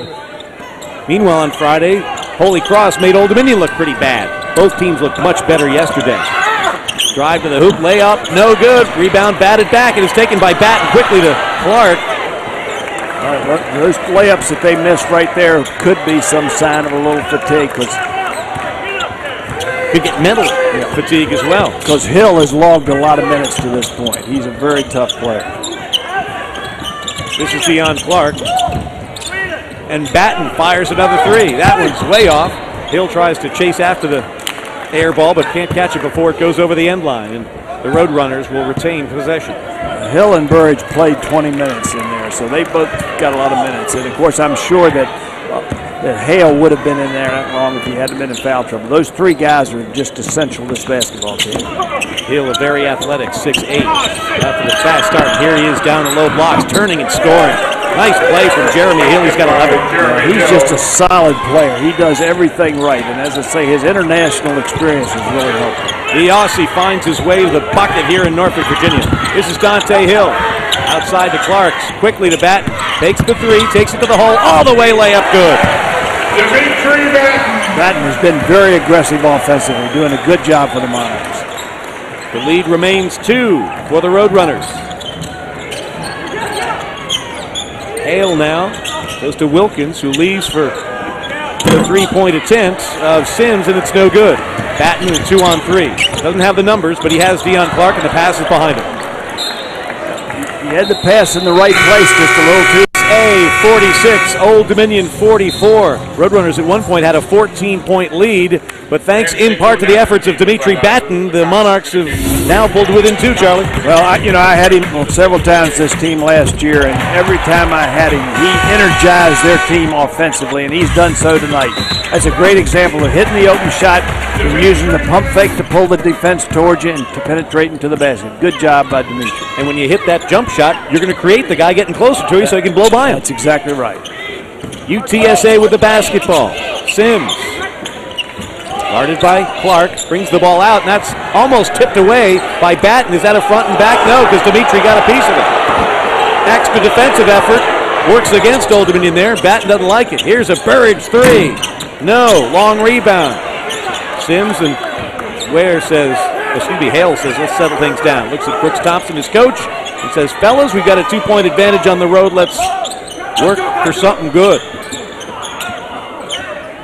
Which could be a deep Hale three, who knows? Never a bad idea, getting the ball inside to Wilkins, kicks it outside, here's a three, and it's good. That one. The difference in that, they did that after several passes. They moved the defense so you got the good open look. The time before, they just dribble it up and take a shot. That's not good. Jordan Sims' three-pointer gives him 11 and gives the Roadrunners a 5-point lead. Here's Clark, kicks it back outside. Nick Wright, wide open three. Very nice penetration, good floor vision, hitting the open man for three. The redshirt senior's first pointer of the three-point variety, and it's a 2-point contest again. Man-to-man defense from Old Dominion. Burridge splits the two-man. Here's another three from Hale. That's good ball movement right there for UTSA. They moved the ball, they made penetration, moved the ball, made the extra pass, and a wide open shot. You can see a bunch of Monarchs lining up at the scores table, getting ready to come in as Hale picks Hill's pocket. Dante chased it down and out of bounds. It's last touch by ODU. I tell you what, I would not put the ball on the floor easily around Hale because he's just too quick with the hands. If he's guarding you while you're dribbling in the backcourt, the best thing to do is give it to somebody else. Kind of like hockey line changes. 3 Monarchs go out, 3 more Monarchs come back in. Yeah, it's a good point you made earlier. The bench scoring right now is about 26-0. The production that UTSA has gotten is very little from the bench. It could mean fatigue down the stretch. Off the bench is Hy-G Thomas for UTSA. We've got a whistle against the Roadrunners. Off the ball. And that foul is going to be called on Adrico McGregor. UTSA's number 20, Adrico McGregor. That's his third. McGregor, a 6'7" junior from Nassau in the Bahamas. Look at those bench points. Without those, where would we be, Charlie? Well, I tell you what, it's meant a lot, and they come from basically 3 guys. Baycoat and Batten and Ross. This is Nick Wright turning, thinking about another three. Instead he goes to Painter and he's fouled from behind. And that'll be number 4 on McGregor. And he's probably been the most active of all their bench players to this point, so they're going to miss him. And he will head to Brooks Thompson's bench right now in favor of Larry Wilkins, who comes in again fatigued. Well, they've used him to give Wilkins a blow out there because at 6'4", he's got a yeoman's job to do. Baycoat to right. He's fouled by Jeremy Hill. That'll be Hill's first personal foul. Hill gets shaken up a bit. Looks like when he went up and made contact, Wright also made a little contact with him. He got the worst of that, but Old Dominion did an excellent job of running that out-of-bounds play. He just came from the blind side over there, and he was late getting there. Not really see whether the contact came from Hill or someone else, but the bottom line is Jeremy's okay. Well, Hill was just late getting there, and I think Monarchs did a good job of execution on that out-of-bounds play. Nick Wright with 3 points, a couple of boards, and a foul shot there, and he brings the Monarchs to within 4. Here's the second foul shot from Wright from nearby Suffolk, Virginia. That one's good. So he's 2 for 2 from the line, 5 points total, and we've got ourselves a 3-point contest. Still plenty of time to play here in Norfolk in the Liberty Tax Classic presented by Athletes in Action. Thomas, in a battle of twos, gets past Baycoat, picks the ball, picked off by Palmore. That's some good Monarch defense. That's good help defense, team defense right there. Baycoat stops and starts. Working against Sims, brings it back outside, and who's going to chase it down? That's Hale. Hale against Palmore, stopping, laying it up, and cashing in. Extra effort from Michael Hale, and he's got 15. And he is a good example of how smart a basketball player. He used the pump fake, ball fake, got the man in the air, and was an easy layup for him. And he gave away probably 4 inches to the defender. Blaine Taylor calls for a 30-second timeout right there. They'll turn it to a full chess match. Continues in Norfolk with UTSA leading the Monarchs of Old Dominion 54-49. Charlie Woolman, let's have a look at the way the Roadrunners got their lead back up to 5 points. Well, they're hitting the open man who has good looks at the basket for threes. It's a great example right here. Move the ball to the open man, that extra pass, he's wide open, he buries it. A lot easier to hit shots when you don't have someone's hand on your face, isn't it? Absolutely. You see the three-point field goals. Roadrunners 9 for 20, Monarchs 5 for 10. Here comes Palmore. We've got a whistle down low, blocking foul called on Wilkins, and that'll be his second. Excuse me, third. Both of the post players, and I mean, it's kind of interesting because Hill's the biggest, but he doesn't really stay in the post. The two other boys that have, the two other players that have played in the post so far, Wilkins and McGregor, they're both in foul trouble right now, and that's what could be dangerous for the Roadrunners. Baycoat. Hey, no one's guarding me. I'll fire it. Rims the basket. No. Painter, no. Rebound put up by Wright. No. Finally, up, no. Painter and Hill battle for it. Jeremy comes up with it. Monarchs with an opportunity, but couldn't finish at the 10. And here's Hale, the senior. Left-hand pass to Hill. Blocked by Nick Wright. Here comes Palmore. Headman pass. Baycoat. Layup. Good. Great execution of the fast break right that time. Good job, Palmore, finding the open man. Oh, the block at one end, the finish at the other, and the lead now is just 3 for UTSA. This is Sims. Monarchs with 3 block shots, 2 by Wright. This is Hale to the foul line. Back to Thomas. It's a pick from Wilkins. Thomas almost loses the dribble, decides to get it to Hale, and let's go. 5 on the shot clock. Hale stops, pops. No, that one's off, but getting the rebound and then getting fouled. We've got a shot clock because that three-pointer didn't hit anything. So the Monarch defense holds right there, and we've got ourselves 11:46 to play. UTSA 54, Old Dominion 51. Monarchs turning defense into offense in a dramatic way. Take a look at this, Coach Willem. Yeah, this was a great play by both teams. Good pass off the block and roll, but an even better play blocking the shot. Little pinpoint accuracy on the pass from Palmore to Baycoat right there, and Painter didn't put his paw up to interrupt things. Good stuff. And it's just the first weekend. Meanwhile, Baycoat's being led back to the training room by athletic trainer Jason Mitchell, who's going to get on the bike. He's got, I think, a tight hamstring. Palmore is amazing. When he has plays to make, he makes it easy. He makes a very easy pass and makes it easy on the guy receiving the ball. Here the freshman hands off to Hill. Right wing, this is Deion Clark. That one's no good, but he burrows to get the rebound and put it back in. Clark, his first field goal is of the dramatic variety. Well, I tell you what, Blaine Taylor has always had a great offensive rebounding team. One of the best in the nation right now. I think they've got 15 offensive rebounds out here tonight. This is Hale. Burridge, 15 first half points, nothing in the second for 22 in blue. This is Hill. Burrows from the blocks, kicks it back outside. Hale says, what the Hale, and he buries a 3. I tell you what, he is a fun player to watch. Has the opening, obviously has the green light from his coach, Brooks Thompson, and banged another 3. He's got 18 points to lead all scorers. Burridge with 15, all came in the first half. And what do you think Coach Thompson's saying now? I tell you what, too, Hale set out half of the first half, too, so he's having quite a game. Let's have another look at this opportunity for the 5'9" JUCO transfer. Well, that's an NBA 3 right there. Then at the other end, you've got Deion Clark finding his way to his own missed shot and then taking it to the hole. That's a great example of just not giving up on a play. You miss a shot, you go after the rebound, get it back. But again, another indication of how good Blaine Taylor's players are rebounding the offensive rebounds.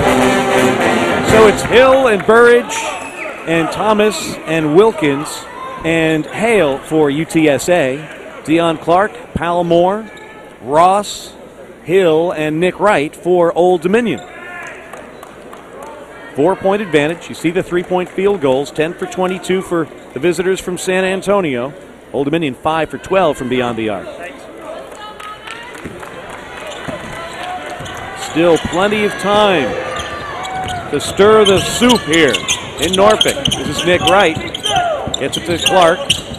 Just hit his first field goal a moment ago, his second effort. Now he's got himself in a jam. Gets double teamed, gets the ball to Palomore. 15 to shoot for Old Dominion. Crosses over on Burge, takes it to the hole, dishes off to Ross, who's blocked from behind. Layup, Ross, no, and Hale comes down with a board for UTSA. I'll put that one on the cast. Oh, look at Hale all the way, runner good! That is not going to please Blaine Taylor right there. A little guy taking the ball all the way to the rack in transition. Monarchs perhaps pouting after missing the layup at one end and giving up a bunny at the other. Here, Ross is fouled. I think that may be on Wilkins' fourth foul. Foul is charged to UTSA number 3. That's his fourth foul. You're right, Charlie. Take a look at this. The block from behind, wonderfully by the 5'9" Hale. I tell you, that's a big foul for Wilkins for UTSA. Hale at 5'9", comes from behind, blocks Ross's dunk attempt, and then gets the layup at the other end. You talked about this guy off the top, Charlie. What a player. He certainly is, but you got to stop the ball handler in transition. You can't let him take it all the way to the rack. Hale has scored the last 10 Roadrunner points. Their coach has full confidence in him, too. It's very obvious out there. He is his coach on the floor because he makes a lot of decisions out there. Thus far, most of them have been right. For Brooks Thompson, you have to say, glad number 11 is playing for me. We'll see, right, it's the about 10-minute mark, and Wilkins picked up his fourth foul. We'll see how important that's going to be. You see Hale's making hay from beyond the arc as well, 4 for 6 from three-point land. 10-14 to go as they wipe up the perspiration off the floor here at the TED. 59-53, UTSA leads Old Dominion. Just tuning in, welcome to Day 3 of the Liberty Tax Classic presented by Athletes in Action. Ted Alexander, Charlie Woolham courtside. UTSA led by as many as 14 in the first half. Monarchs crept back in, took a 1-point lead, but trailed by 3 at the intermission. And the lead stayed right around there for the second half. Now it's a 6-point advantage. Baycoat to Painter. Been a little quiet since the intermission. Back to Batten. Here's a 3 from Dimitri. Hits nothing. He's either hitting the shot or hitting Zippo. That one goes out of bounds. Last touch by UTSA. I tell you what, McGregor isn't taking it easy out there, even though he is in foul trouble. Midway points of the second half. A 3-point advantage has been doubled by the Roadrunners. Monarchs looking to carve into it. Here's Baycoat with a big pick from Painter, and they call Deshaun for a foul. I tell you, all he had to do was hold it still and not put that arm out there. And when you do that, they're going to call it every time. You cannot extend that elbow out on these screens. 4th personal foul on Painter. You make the call here, Baycoat and Hale. Yet you see that forearm. You can't use the forearm or the elbow out there when you set that screen. You got to use your body. Painter came in averaging 12 points a game, have 6 today, all in the first half.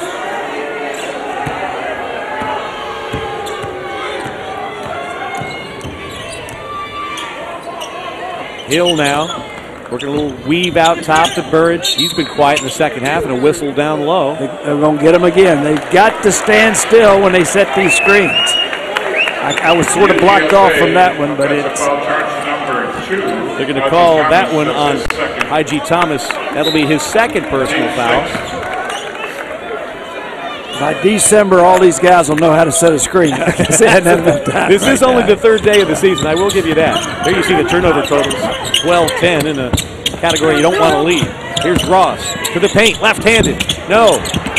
And there's the 5'9" Hale with a rebound, and he's leading the break for UTSA between his legs. And then Burridge fires a 3 that's short. Well, their jumpers look a little bit short. That may be some indication that some of those guys are getting a little tired out. 3rd game in 3 days. Batten to the hole. Over Hale. It's good to the count. Oh, look at Batten. Go upstairs and get the harm. That's number 3 on Hale also. Basket is good. Batten has 10 points. We'll have another look at this. Look at Batten go baseline at 6'4", a huge height advantage over Hale, and they say Michael did not have position there. Well, what you got to have that position before the man leaves the ground, and that's what a lot of these youngsters don't understand. They think if he get hit in the chest, it's an automatic charge. They have got to be there when the man leaves the floor. First trip to the foul line of the afternoon for Dimitri Batten. And he hits it. Three-point play for Batten. He's got 11, and it's a 59-56 basketball game. 9:14 to go.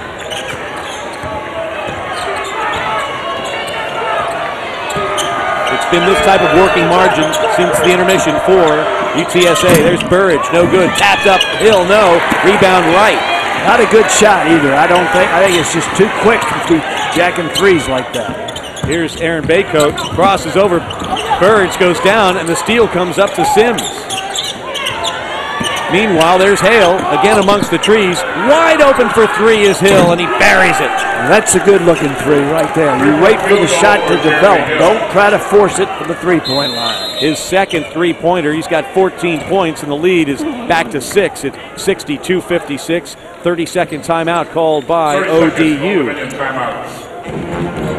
have another look at that last play. Again, it's defense turning into offense for UTSA. And you see Hale to the hole. Didn't have it. Kicked it to the corner. Nobody near Jeremy Hill. Shot that one from Adelaide, and the Aussie can to three. Some way we should be able to give Hale at least a half a point from that one. It's a great assist. Drew both defenders to him, leaving his teammate wide open for the open three.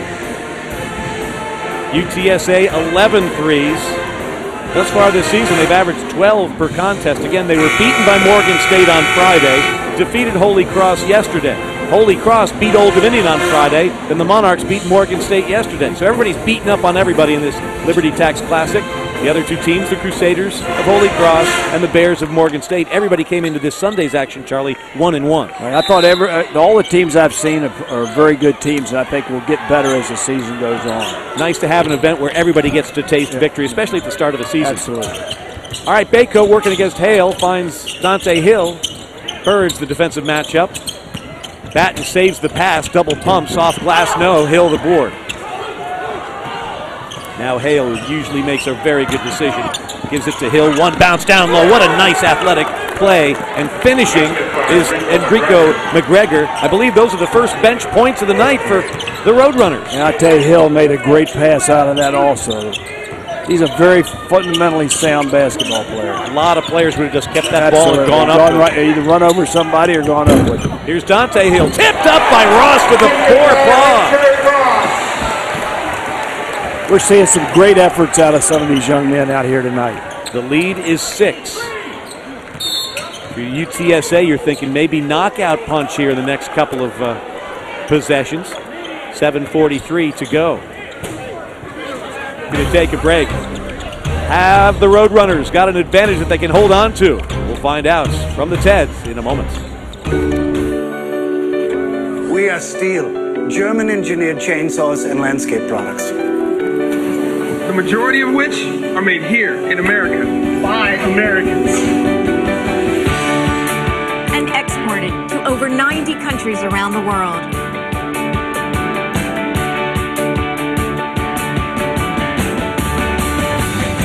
Find out why steel is #1 in America at steelusa.com.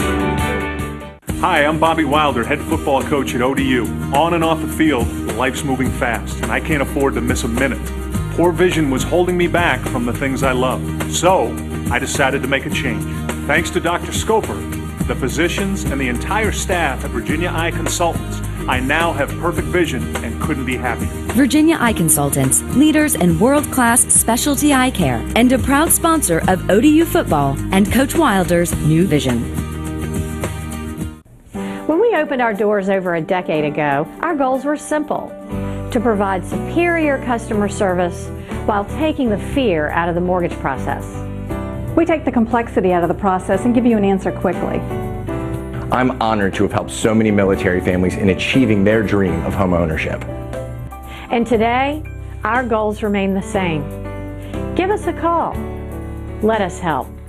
Tidewater Home Funding, your hometown mortgage. UTSA leads Old Dominion 64-58, 7:43 to go. The biggest reason the Roadrunners have this 6-point advantage?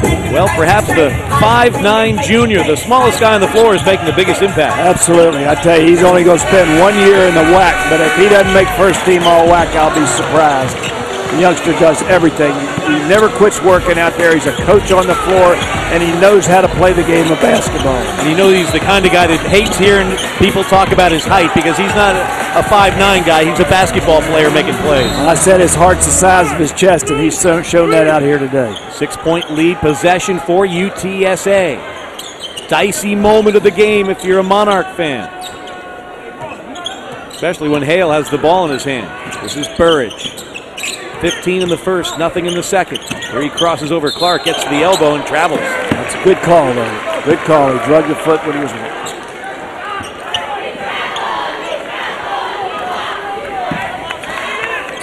Ross, Palmore, Hill, Clark, and Painter with the 4 fouls for Old Dominion. Monarchs trailing by 6. Palmore to Clark. Guarded tightly by Sims. Dion spins the foul line and runs into a couple of brick walls and decides to reset things. McGregor's going to get another one out there if he's not careful. High post, this is Richard Ross. 8 to shoot for Old Dominion, and Ross didn't put the ball on the deck. Turnover for the Monarchs. 13 turnovers thus far for UTSA. Monarchs have 12. So a tight ball game in terms of turnovers. Perhaps a fairly clean game if you look at only the 3rd game of the season in as many days. But again, that 6-point advantage. Sims, McGregor, and Burridge will set things up. Look over at his coach. Brooks Thompson barks out some instructions. Get the ball to Hale, and that's a foul called on Palmore. You don't want to commit fouls like that. You got him down in the shot clock. You don't want to put him on the line or stop him, give him another shot clock. Take another look here. Palmore not really getting his money's worth with that foul right there, but with the ball going into the backcourt, almost the referee had to call something, and it had to be a foul. I don't think he had any choice. While I have a moment, women's field hockey NCAA tournament down in Chapel Hill, North Carolina defeats Old Dominion 3-1. Lady Monarchs beat Michigan yesterday to get to this point. UNC defeated Stanford. So the 30-year Hall of Fame career of Beth Anders comes to a close in another NCAA tournament. Congratulations to Coach Anders. 9 national championships for field hockey here at Old Dominion. Coach Anders, you will be missed. Meanwhile, another foul against the Monarchs. Yeah, Palmore got another foul. And as he plays more and more, he'll realize his importance to this basketball team. He can't afford to get himself in foul trouble. Hale hits the foul shot, the first. He's got 21, and the lead is now 7.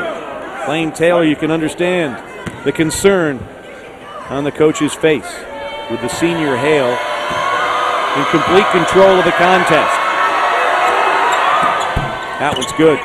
He's got 22, came in averaging 16, so he's delivered his end of the bargain. Now those 2 fouls in one possession has put UTSA in the bonus, too. They're shooting 1-and-1s all the rest of the way. Hill to the hole, no, but he's fouled. UTSA foul, jersey number 12. That's going to go on Jeremy Hill. That'll be his 2nd personal foul, and Dante Hill will go to the stripe for 2. When it comes to free throws, Monarchs came in averaging 56 from the line, much better than that this afternoon. 13 for 17, make that 14 for 18. I think it's a good shooting bunch. I think that first night was sort of an aberration out there. I don't think they shot the ball nearly as well as they're capable of. It's always interesting to watch teams in November and then think back to these contests when you're in February, March. We're in November. That's a key word. I can remember when basketball didn't start till December. Now we got games on the 9th of November. Hill makes good on both to pull the Monarchs to within 6. Both these teams above their season average point-wise. Monarchs average 58.5. Roadrunners 59.5. Both have eclipsed that, so we still got 6 minutes to play. Here's Hill's snap pass deflected by Nick Wright, stolen by Hill. Dante with Clark to his left. Here's Dion, reverse layup, no!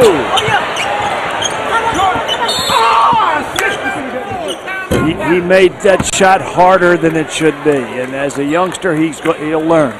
You got to take that up on the strong side and Let's have another look at a nice particular play. Dante Hill knew very he nice had, play right there on the strong side. He had a 5'9" guy in his way. Instead, he went to the weak side of the hole and made it about twice as difficult a shot. had to extend there also, Absolutely. and he didn't have enough altitude to complete that. And he's a good enough athlete that he would have gone over. When you talk about foul trouble as we go down the stretch here, Charlie, 5:54 to go. McGregor, Wilkins, 4 personal fouls for UTSA. Deshaun Painter, 4 fouls for Old Dominion. Something to keep an eye on. I've been watching it, and neither team post players are backing off. All those guys with 4 fouls are really going after it down in the low post area. So coming back for Blaine Taylor's Monarchs, Painter, Hill, Palmore, Clark, and Wright. For Brooks Thompson's Roadrunners, Hill and Burridge and Hale and Sims and McGregor. Full court pressure from Old Dominion. They get the ball into McGregor. And they'll call off the Dogs a bit. He's going to run the show now, and I expect them to be a little bit more patient at the offensive end now. They're not going to take quick shots. Bleed that clock a bit. Here's the good passing Jeremy Hill to Michael Hale III.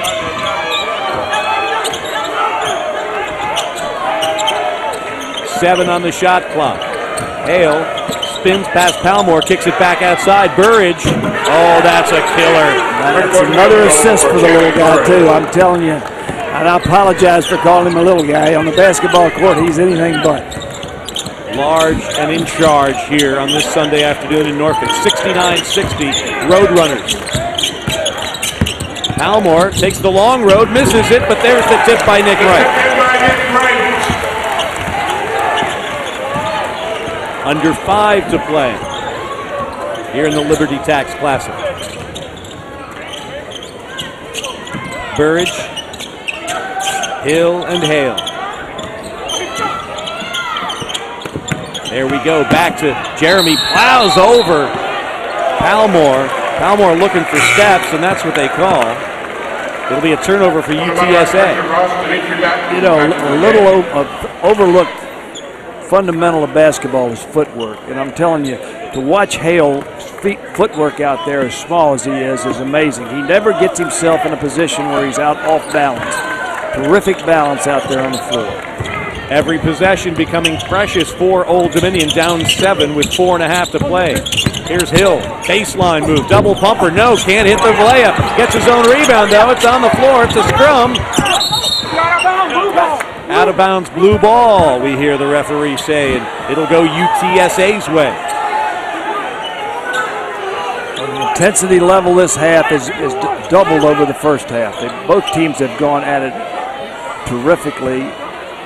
Many effort plays. They're playing good, hard basketball right now. Full court pressure for Old Dominion, looking to get some defense into offensive stuff. They get the ball to Hale. The security blanket finds his way to the foul line. Stop and pop, and that's good. Believe me, ladies and gentlemen out there, that's not an easy shot. No. I'm telling you, that little teardrop. But it might bring tears to Monarch Nation as the lead's 9 again with 4 minutes to play. Remember Eric Maynard at VCU, he was the master of it. Here's Patton for 3. Nope. Rebound. Ross had a half a hand on it, but he only has a half a hand. Here comes Hill. That cast working against Ross there. Doing his darndest to clear the carom, but couldn't. Boy, at the end of the half, doesn't the clock seem to spin faster when you're down? Burridge guarded by Wright. Patton goes for the steal, ends up at a wide open 3 attempt from Hale. It's no good. Hill, the touch pass for McGregor out of bounds. Got a little creative over there, but it didn't happen. Turnover UTSA, but the TSA. The Roadrunners out of the Western Athletic Conference lead the CAA's Old Dominion University Monarchs 71-62. 3:26 to play here at the Constant Center in Norfolk. You talk about UTSA, Charlie Willem, and they're executing at crunch time thanks to Mr. Hale and Mr. Burridge. They've got 3 veterans on that team who really can play, and they've been definitely the outstanding players this game for UTSA. I think they got about 56 of their 71 points. Michael Hale III has 24, and the Monarchs are going to get a foul call against UTSA. That's going to be number 5, I think, on McGregor, too. He and Deshaun Painter tangled up on the blocks. And that should be number 5 with the Tom McGregor. UTSA number 20, Rico McGregor, that's his 5th. And Wilkins will come off Brooks Thompson's bench to re-enter the fray. I think McGregor's going to be a good player for Coach Thompson's team before the year goes. He's a hard-working young man. His skill level will get better as he goes, and he's going to be a good player for this team. Deshaun Painter, 1-1. We'll see if he can cash in. He's got 6 points, none in the second half. First one, no. Misses the front end. 3 points waiting out there where the clock stopped, and when you're down 9 at crunch time, got to take advantage. Monarchs didn't right there, and UTSA is looking to build on a 9-point lead. They're not going to be in any hurry now either, Tim. Works the umbrella here and get the ball to Hale when things start getting dicey against Palmore. Painter flashes out. Keep in mind he's playing with 4 fouls. Hale again with 5 to shoot. Up and under move from Hale. Oh, my goodness. You don't ever leave the man with the ball. They just went off and left him. 11-point lead now, UTSA. Led by 14 in the first half, but that was the first half. Ross, runner with the right hand. No, and a charge is called. That time he was there, and it was a good call. Sometimes those plays, Charlie, look like they're out of control, too. And when you look out of control, they're going to call him. You're going to get whistled. And here's Ross trying to make something happen, but the 5'9" Hale stood his ground and took a decking, but got the call. Showed another one of his talents out there, right there at the defensive end. That's called taking the blow for victory. 2:26 to play. Double-digit advantage for UTSA. Remember, these two teams next year will meet as members of Conference USA. And the rivalry has been born here at the Liberty Tax Classic presented by Athletes in Action. Burridge into the front court.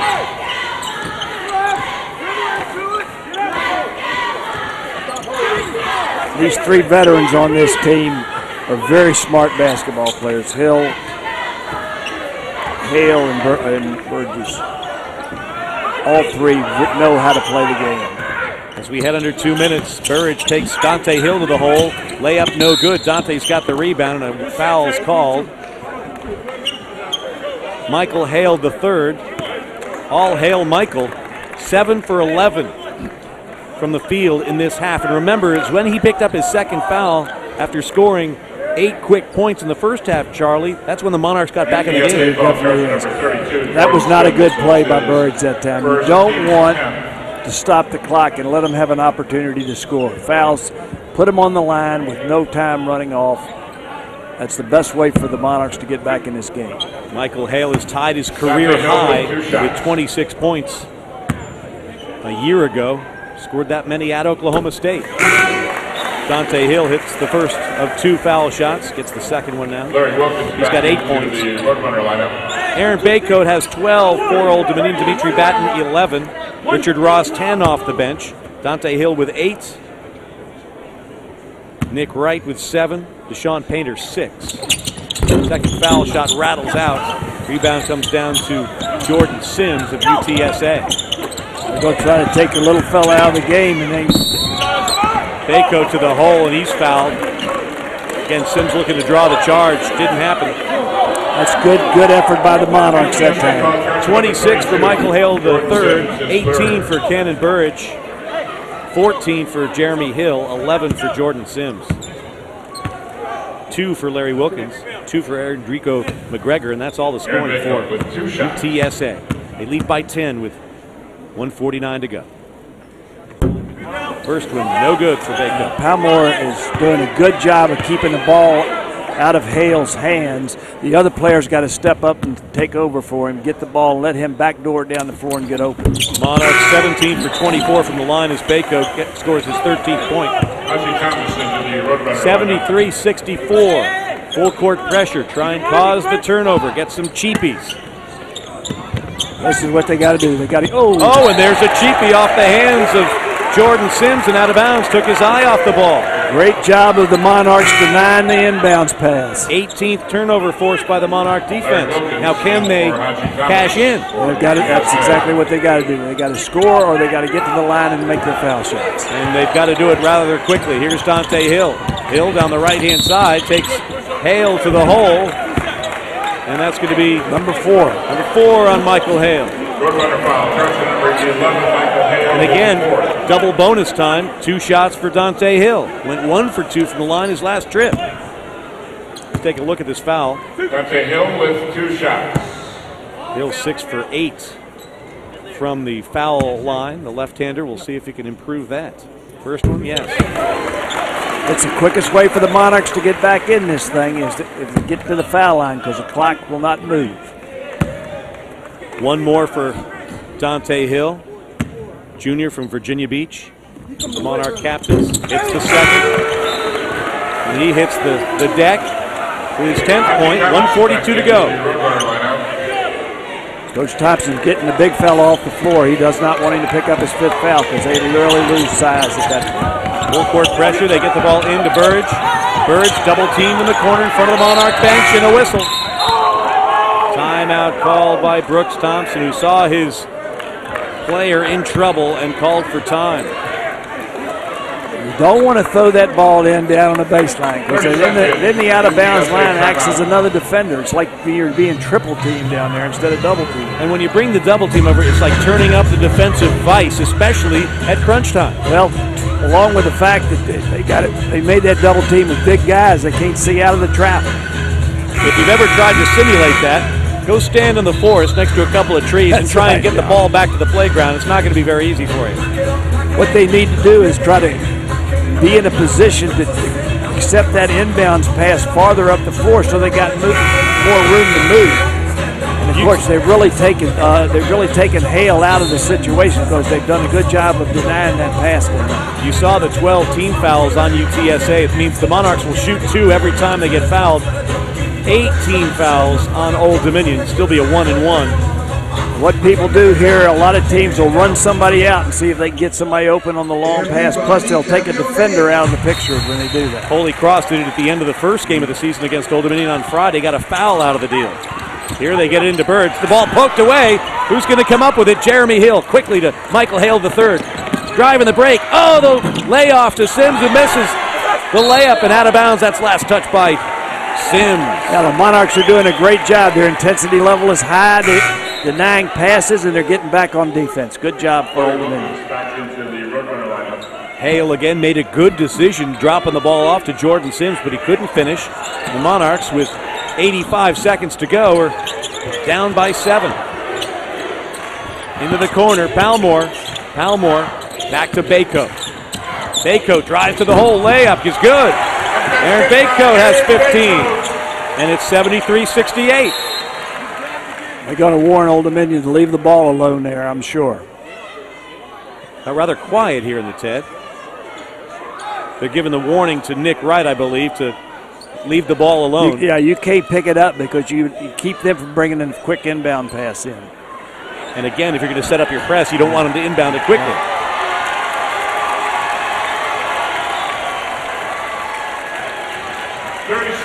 30-second timeout has been called by Old Dominion. I believe that is their final 30-second timeout. Got a full left. All right, Coach Woolham.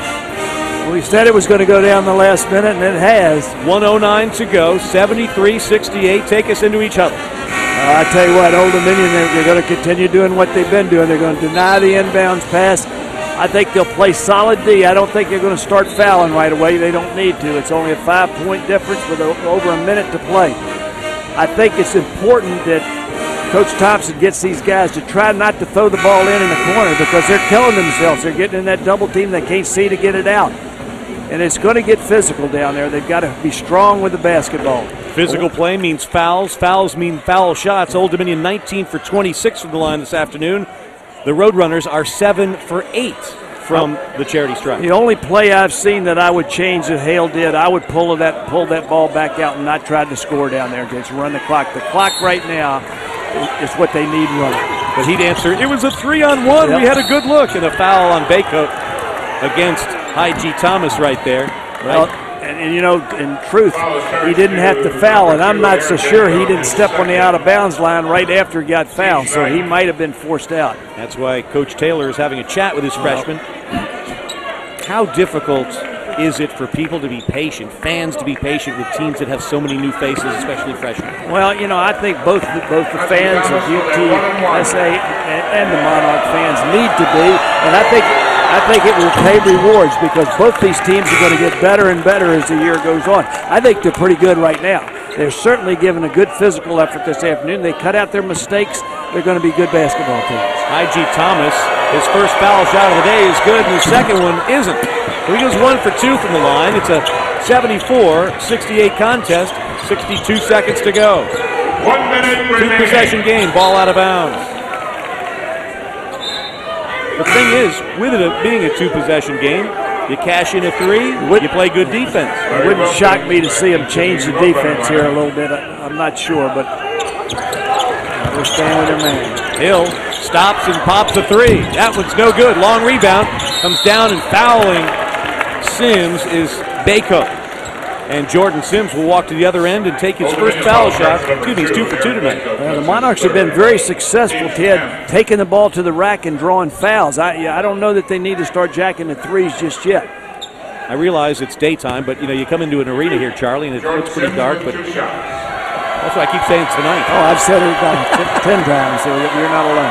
Here's Sims. That's his first miss of the season from the foul line. He'll get one more. Got 11 points, the 6'4" junior from El Mirage, Arizona. This is an important free throw because it makes it a three-possession game instead of 2. 53-3 on the clock. UTSA's led most of the way, had a 14-point advantage in the first half, led by 3 at the intermission. That one's no good. 0 for 2 for the line. And this is a two-possession game, 2 threes. We're back to where we were 10 seconds ago. Monarchs didn't hit the 3 then. What can they do this time?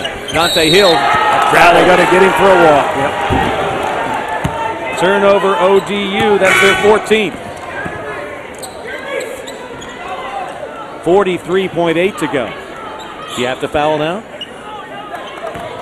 I think you're probably going to have to get after him. Yeah, I think you make a play, try to make a play on stealing the ball, and then you have to put him on the foul line. He tried to foul him there, and Palmore finally gets whistled for that one on Michael Hale. And that's the one guy I would not think they would want to foul.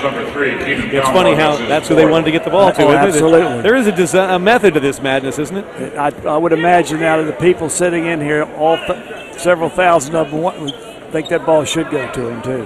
4th foul on Keenan Palmore. And Michael Hale will try and set his career high. 26 points. Did you expect anything else? 27 now. I have not seen that young man change expression from start to finish. Even when he gathered his second foul, he just kind of looked the same and went right straight to the bench. 10 for 14 from the field, and some of his shots have been high degree of difficulty. Here he makes 1 of 2 free throws. It's a 7-point lead, and Old Dominion has to make something happen quickly. Hill spins, kicks it to Batten. Batten fakes the 3, gets past Hill. A little floater, no good. Offside rebound comes to Palmore. He puts it up with the right hand for 2. And Blaine Taylor takes his final time out. That's a good call by Blaine that time because they had the floor open down there and they were going to run off a lot of time on the clock. What can playing in close games do for a young team early? Well, I'm sure these coaches have prepared them for this, but I think obviously to win it can do a lot for them. Losing it is tough because if you lose too many games like that, it starts getting in your head. But the thing about both of these teams, they play so hard, I'm not sure that it will bother them as much as somebody that sort of backs off. Neither team has backed off in the last 3 minutes, and it has been all-out effort out of both of them. 40-37 Roadrunners of UTSA at the half. It's 75-70 now. 3 games in 3 days. It doesn't seem that fatigue has played a huge role here this afternoon. No, I don't think so. I think both of these coaches have done a good job of preparing these teams endurance-wise, and they're ready to play basketball. Brooks Thompson's done a nice job down there in San Antonio, hasn't he? He sure has, and I think he had 3 basically returning players that played a lot for him. A couple other guys played some. But that's it. They have 9 new players on this basketball team, and I think when they get integrated into his system and playing with these guys, they're going to be a team to be watched in the WAC. Michael Hale and Jeremy Hill played all 20 minutes of the second half, and they helped right the ship when the Monarchs were knocking on this lead's door. They're going to run somebody out of this thing, I got a feel.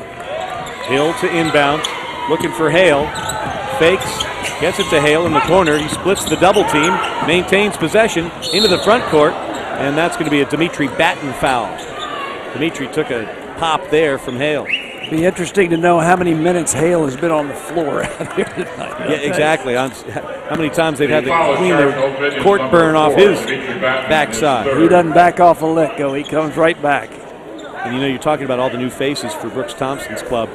Michael Hale III can make a lot of those new faces look rather familiar. I tell you what, you and I could stand in the corners. He'd give us a couple shots, wouldn't he? He's got a career-high 27 points today. He'll get 2 shots here.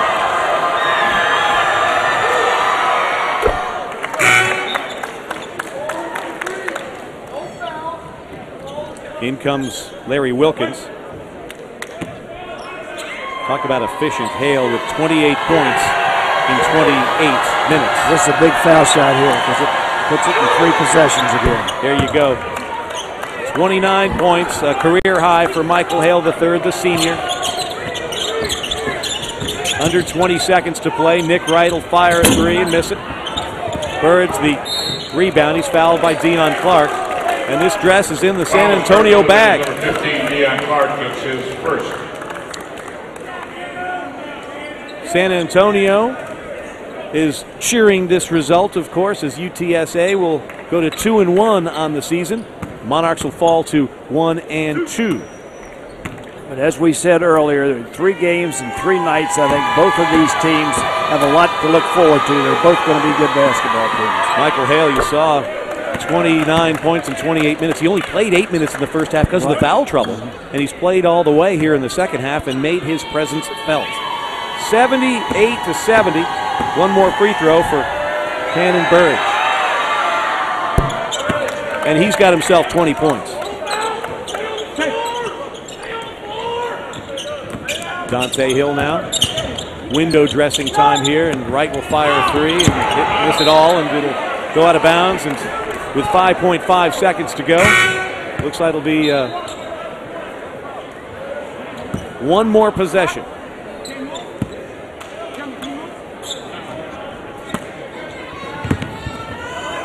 He's just going to hold. Bring it to Hale, and that will do it from the Liberty Tax Classic presented by Athletes in Action. 29 points, a career high for Michael Hale, and Brooks Thompson's UTSA Roadrunners defeat Old Dominion by a final count of 79-70. Roadrunners now 2-1 in the young season. The Monarchs are 1-2. Back to the TED in a moment.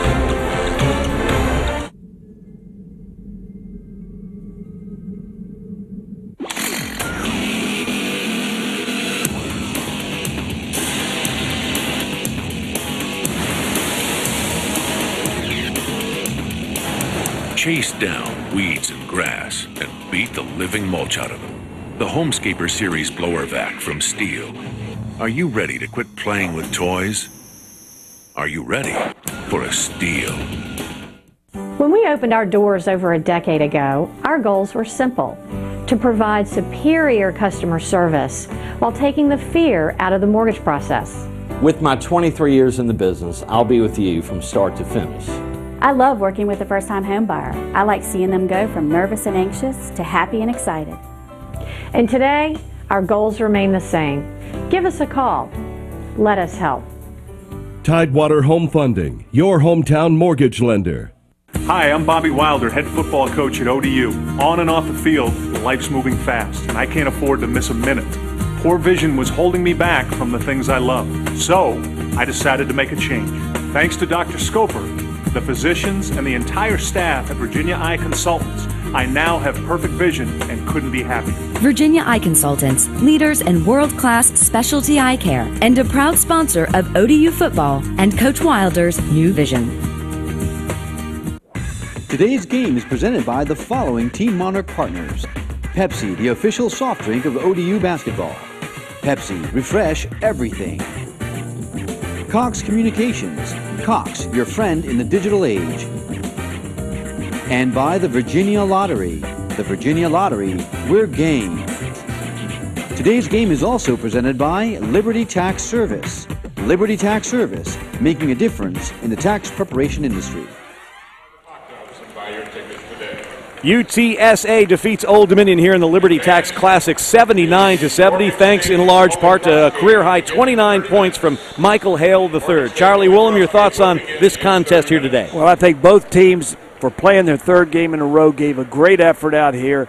UTSA just outshot the Monarchs. Basically, that was the difference in the ball game. They shot 50% to the Monarchs 35, and they were led by just an outstanding point guard, one of the best I've seen in a long time. Monarchs get 36 points off the bench, but it's not enough when Hale goes for 29 points. And despite, again, giving up a large rebounding advantage, UTSA prevails. They lost on Friday. They win on Saturday and Sunday. They up their record to 2-1. The Old Dominion University Monarchs fall to 1-2. Coming up next for Old Dominion, a trip to Cleveland State next Saturday. For the Roadrunners, it's a home game. They finally get back to San Antonio with a game against USC Upstate. For Charlie Willem, this is Ted Alexander saying good night or good afternoon from the Constant Center in Norfolk, where UTSA defeats Old Dominion 79-70.